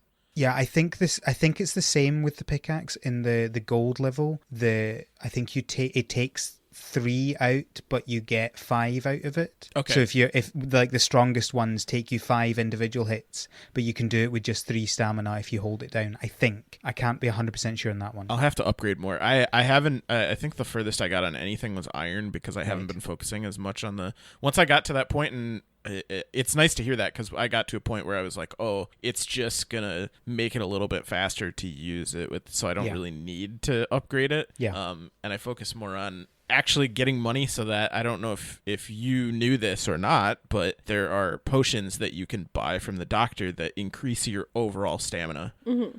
And so I started just working on getting money for that to just increase my overall stamina, because that felt like the best option. And those get expensive very fast. Yeah. I will say, I think I actually don't mind that it just makes it faster and doesn't decrease stamina use, because the way I kind of ended up with it is that if I can do things faster, I can take a nap faster, which means I can just nap and get a whole bunch more stamina faster, and I still have extra time left to be able to do things with that. So I think it balances out at least. It's just different and new, and it takes some time to adjust to, because that's like not normally how things work in these games. Yeah. I'm definitely at a point though in winter where I have grown the 2 crops or 3 crops or whatever, got a couple of each, and did maybe like 10 days of growing those crops, and then just stopped growing crops so that I can spend winter just working in the mine. Yeah.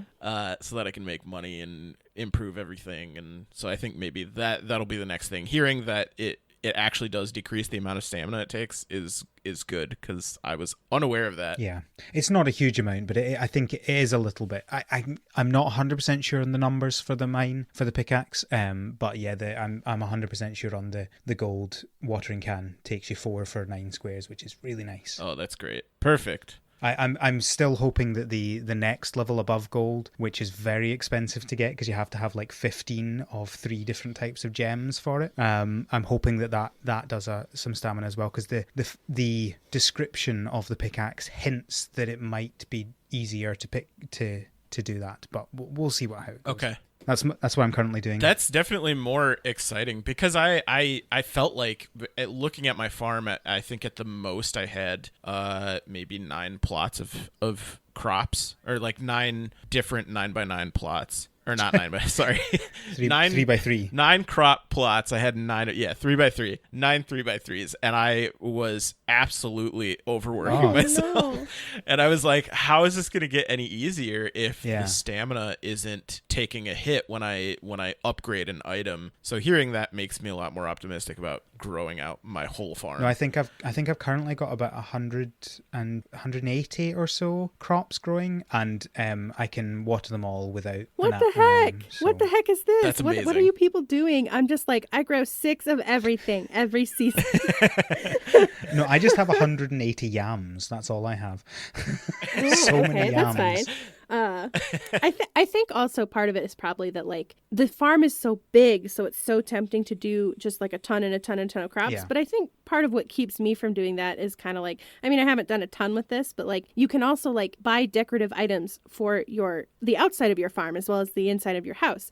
So like you can do like paths and you can do like benches and stuff. So like I very much view that space not necessarily strictly as crop space. It's also like decorative space. So I don't necessarily feel this need to be like, I have this giant field and I gotta fill it with crops. So I think that's also probably it. Yeah. I have my giant golden Doraemon statue and my collection of scarecrows. You can complete essentially, it's like the rough equivalent of like achievements, and then you do categories of them. They're called stamps. And then once you finish a stamp category, you get scarecrows modeled after you and your friends. So it's very cute. Yeah, and I it's love really it. cute. There's also as another achievement thing. This is one of the things that I pointed out to the folks from Giant Bomb because they were asking if there was some kind of like record or checklist or something. There is a book at the mayor's. There's records at the mayor's mansion that kind of act as checklists. Yes. Which I don't think. I mean, they do a little tutorial for it, but they don't make it like super obvious that it's there. And I kind of wish that was just in my house. I agree. I'd have to go to the mayor to see that, but Especially with how mean he is. yeah. Okay, I do have to say one thing. Al was right. Okay. I was right. You were right. I was right. You were right. Yep. I'm sorry. My snap judgment was right.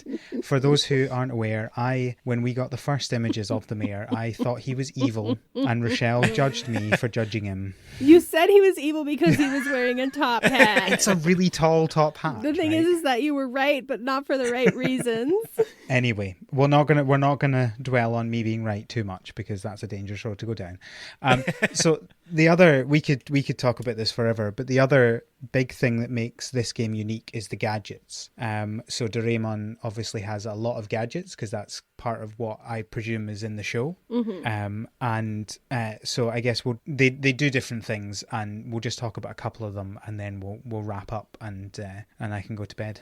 So the gadget that I've not seen a huge number of them, but the one that I really liked was the Frogger one. I can't remember what it was called, Frogger or something. It's a use once one. Yeah, I know what you're talking about. It's like a little it pauses piece of paper or something. Yeah, I'm pretty sure it's drugs. Right? But it's got a little frog on it, and basically what it does is it stops anything using up stamina. So for I think it's 2 hours. So I got so far down the mine without doing anything just by using 2 froggers. I got all the way down to the bottom. It was great and still had full stamina.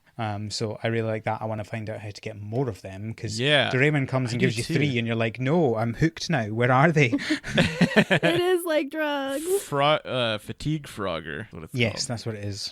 Yeah, they're really great, and I tried really hard to save them for like really specific instances, and I didn't. I used them pretty quick. I just use them. I use them well because I use them in instances where like the start of a season just happened and I'm trying to plant and grow as much as possible, and it's using stamina every time I sow a seed, every time I hoe a plot, and every time I water, and so it was a ton of stamina really early in the game, and I used them pretty fast because of that. But I also would like to know how to get more of them because I don't know. I don't know either. I believe you are given 5, and I still have 3, and I don't use them because I'm terrified of running out. So I was too, but I unfortunately I used mine all of them. Sorry, man. They're all gone. There's got to be a way to get them, Hopefully, though, right? But we'll spend some time googling, I'm sure, and I will definitely tweet if I ever find that. Yeah, I would love to know. I surprisingly haven't encountered a whole ton of gadgets quite yet. I've gotten a couple, and there are some that I need to do specific things in order to get them. There's like little quests that you have to do to get certain gadgets. It's kind of like part of the story. There's one that I got that is for the smith. I can't remember the smithy's name, but it's an invention. It's something from Doraemon, and I can't. All of them are from Doraemon. The smithy's name is Smitty, Okay. and the item Of is course. the invention inventor, which I That's know it. because I literally got this the other day. That is also, all of these are all, for the record, they're all gadgets that exist in the world of Doraemon. They're all things that have had, lessons taught about life using them. And the invention inventor, there was specifically an episode where Nobi built a ship that he like drew and threw it into the invention inventor, and it popped out an actual ship. And there was a whole episode about it. But I like the invention inventor in this because it gives you the ability to make new fixtures for your farm that let you do things like make mayo and make, they're the seed maker. the crafting, the seed maker. They're the crafting stations that you would get normally in just by building them in in other games. But in this, you can still build them, but you have to have the invention inventor because the smithy never came up with these until you drew them on a piece of paper and gave him blueprints, and he had this time traveled device in order to make them. So I guess that maybe is my favorite, or the glove that got the dog out, because I love the dog. I'm gonna say I really like the anywhere door. I like being able to just appear wherever I want to appear on the gigantic map that is gigantic and huge. So it's like this big pink door, and you can go in and pick an area of the map, and it'll automatically take you there. And then you can go anywhere on the whole map. The thing is that it only connects 2 points at a time, and it's the last point you are at to the next point you're at. So you can go from your farm to the top of the mountain. But then if you go from the top of the mountain to the town, the door is no longer in your farm. It's at the top of the mountain in the town. Does that make sense? Yes and no. I'll have to see it in practice, but it's roughly the portal effect, right? Yes. Yeah, that's what I was The thinking. portal It's like mechanic. portal gun. And yeah. when I first got the door, I thought that you just had to unlock it in every map area by just going to the new map area. And I was portaling around the map for a while until I realized that that's not how it works. But on the when you do pull up your menu, it'll show you where the 2 points of the door are. So part of why that's relevant is that if you walk away to another area, you're walking away from the door. So if you want it to be at your farm, you have to go back to your farm through the door at the end of the day. Otherwise, you wake up the next day and you're like, where's the anywhere door? Oh, right. I'm sorry. I forgot that I left it in the mountain and also on the beach. So don't make my mistake, kids, but I like it because it's just It sounds like limited time travel or fast travel, limited fast travel. Yes, it is very much fast travel. And I think part of it is that I really got into using it before I got a horse too. So before you get the horse, it's the fastest way to move, period. Yeah. It's a good gadget. I like the gadgets in this. They're fun. I think that'll probably be the next thing that I work towards. Figuring them all out. Yes. Yeah. I mean, there's feels like there's so many Yeah. of them. Yeah. And I feel like I don't know how to do half of them yet. Yeah. So. Well, we're at that fun point in a game like this where not everything has been figured out and is on a website yet. Right. So there are some things that we just don't know without actually doing them. Yeah. Which is kind of fun and also kind of frustrating at the same time. Yeah, I will say, I think also part of the reason, I also don't have a lot of gadgets, and I think that part of that is because there are some just sort of random gadgets that do random things, but the main story of the game is you're trying to collect a set of specific gadgets to help you get back to your own time. So probably the reason that takes time is because that is the main story of the game, and if it happened too quickly, you'd go home and follow year one. Yeah. Right. You know what I mean? So it's very extended, and so it takes time to get to them. That almost makes me not want to get any gadgets ever. Honestly, that's kind of how so I I don't feel. have to leave.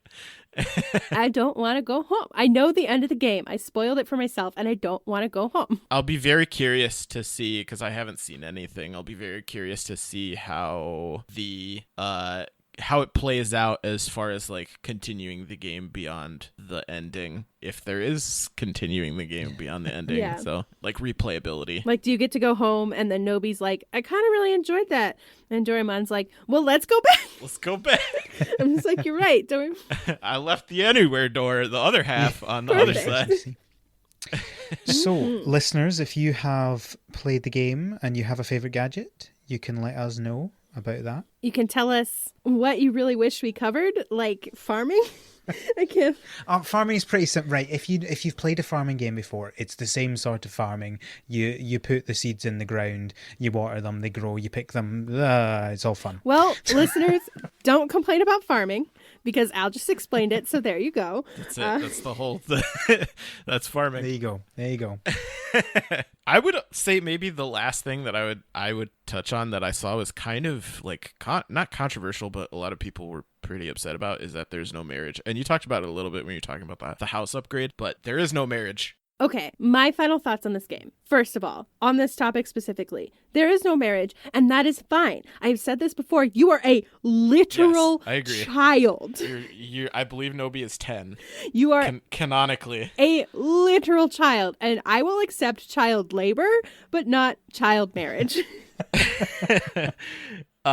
They replace it. I mean, they don't replace it with there's still hearts and like heart events and stuff like that, but I don't think it needs it. And I don't think it needs it also because these are characters that do have some level of canon.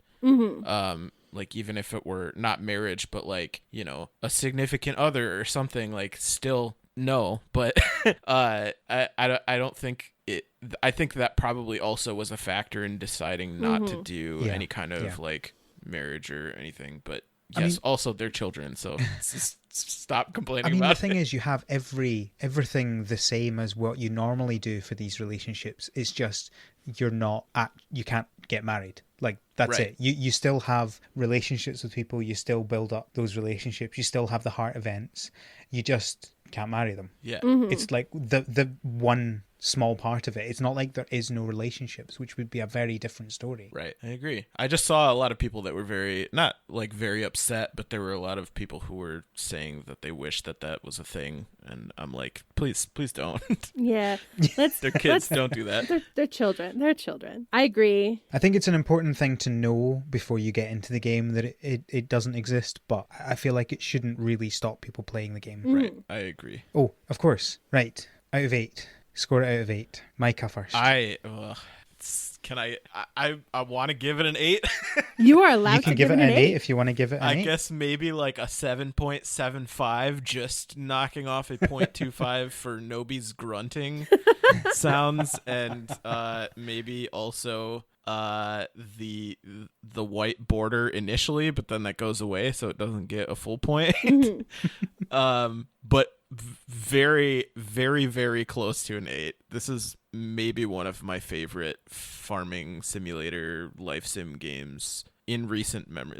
It's been a while since I've really invested myself as thoroughly as I have into this game, or into a farming sim life sim game like this, and I love so much about it, the music, the art style, everything that I've gushed about already. I love it a lot. Well, I'm going to give it an 8. I don't think something needs to be perfect to give it an 8. I think it is a very good game. It does have some flaws, but those flaws are nowhere near enough to make me not enjoy it. I very much enjoy it. I'm going to be playing this game for a long time, with probably a gap in the middle when I'm playing Pokemon.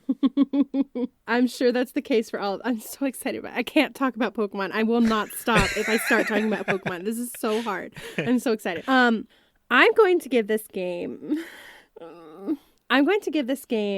a 7 out of 8 because it is a fantastic game that is fantastically well done. It's very smooth. It's well made. It's very pretty. I'm going to dock it a little bit. Okay, and we're going to go through my round of things. So you play as a small Japanese boy. There's no customization. There's no choices. So if, for example, you would like a darker skinned character, you can't have that, which is fine, I think, because this is a particular character. You are a small Japanese boy. But be aware of that because you have to do the play as a character of color test. I think there are some minor issues I have with controls, which is a thing that I talk about from time to time because I care a lot about it, where some of the controls feel wonky. Like the A button will open one chest, but a different chest you have to use the X button to open, and so some of the controls are a bit confusing. Yeah, that's fair. And you can't remap them, and I wish that you could, because again, my position is you should be able to remap any controls in any video game on any system. It is a very pale game skin color wise. And there are some, like, there's a chef, there's the traditional Harvest Moon chef character in it whose storyline has some sort of weird veiled fat phobia in it that I'm not really fond of. Oh, I haven't gotten to that point yet. Yeah, it's I mean, it's like classic stuff of like, oh, you eat too much and you're too fat and it's bad for your health, essentially. And it's just like really uncomfortable for me. Oh. That I'm not fond of. But it's not, this is horrible to say. Like, I don't want to say it's fine as in it's fine, it is justified. But it's fine in the sense of like, it is not egregious. It's not really in your face. It's, I think, just something that, because that's a topic I am particularly attuned to, I kind of pick up on the sort of dog whistliness of it, if that makes sense. Sure. And I'm very not fond of it. So I'm going to dock it a little bit for that. But overall, it is a fantastic game, and I love it a lot. And I will probably be playing this for all of my video games until Pokemon comes out, and then probably a lot after that, after I get tired of Pokemon.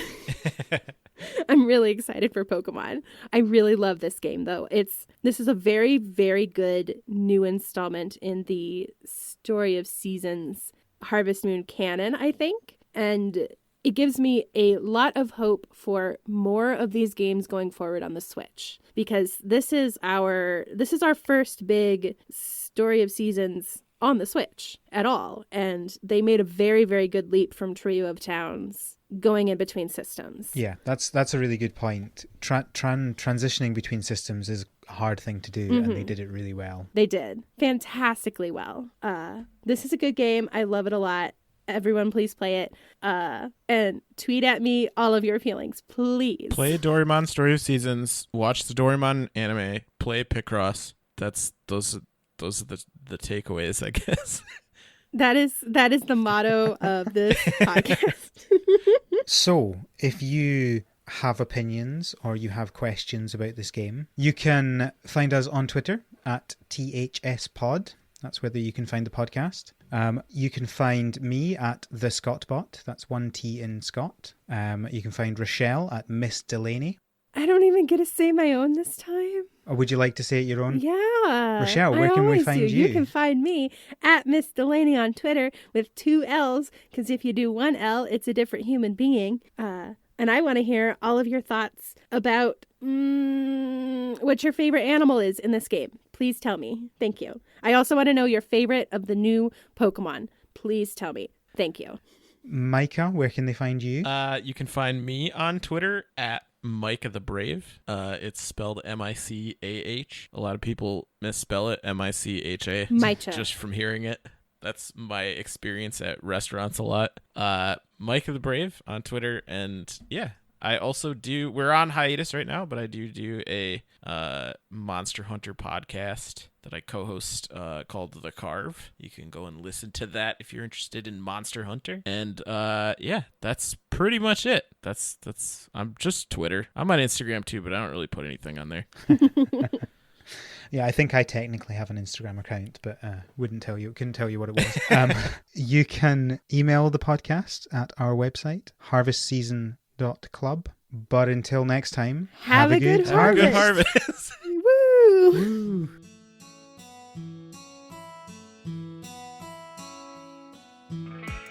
The Harvest Season is created by Rochelle Delaney and Al McKinley. Our art is done by Micah the Brave, and our music is done by Nick Burgess. Feel free to visit our website, theharvestseason.club, for show notes, including links to things we discussed and transcripts for every episode. Thanks for listening.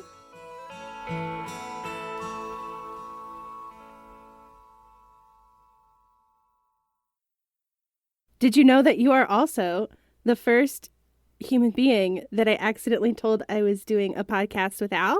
I do. I don't know that I guess I didn't know that I was the first person you told, but I did hear about it, and we had a lot of, I believe at the time we were talking about Little Dragon Cafe. Mm-hmm. And that's how we got on the topic of farming simulator life sim games, and that's when it came up. And I got very excited and was like, and I'm doing this podcast. And you're like, oh, that's cool. And then I realized later that I didn't know if I was supposed to tell anybody yet. So. And I'm only hearing about this now. Surprise. Sorry.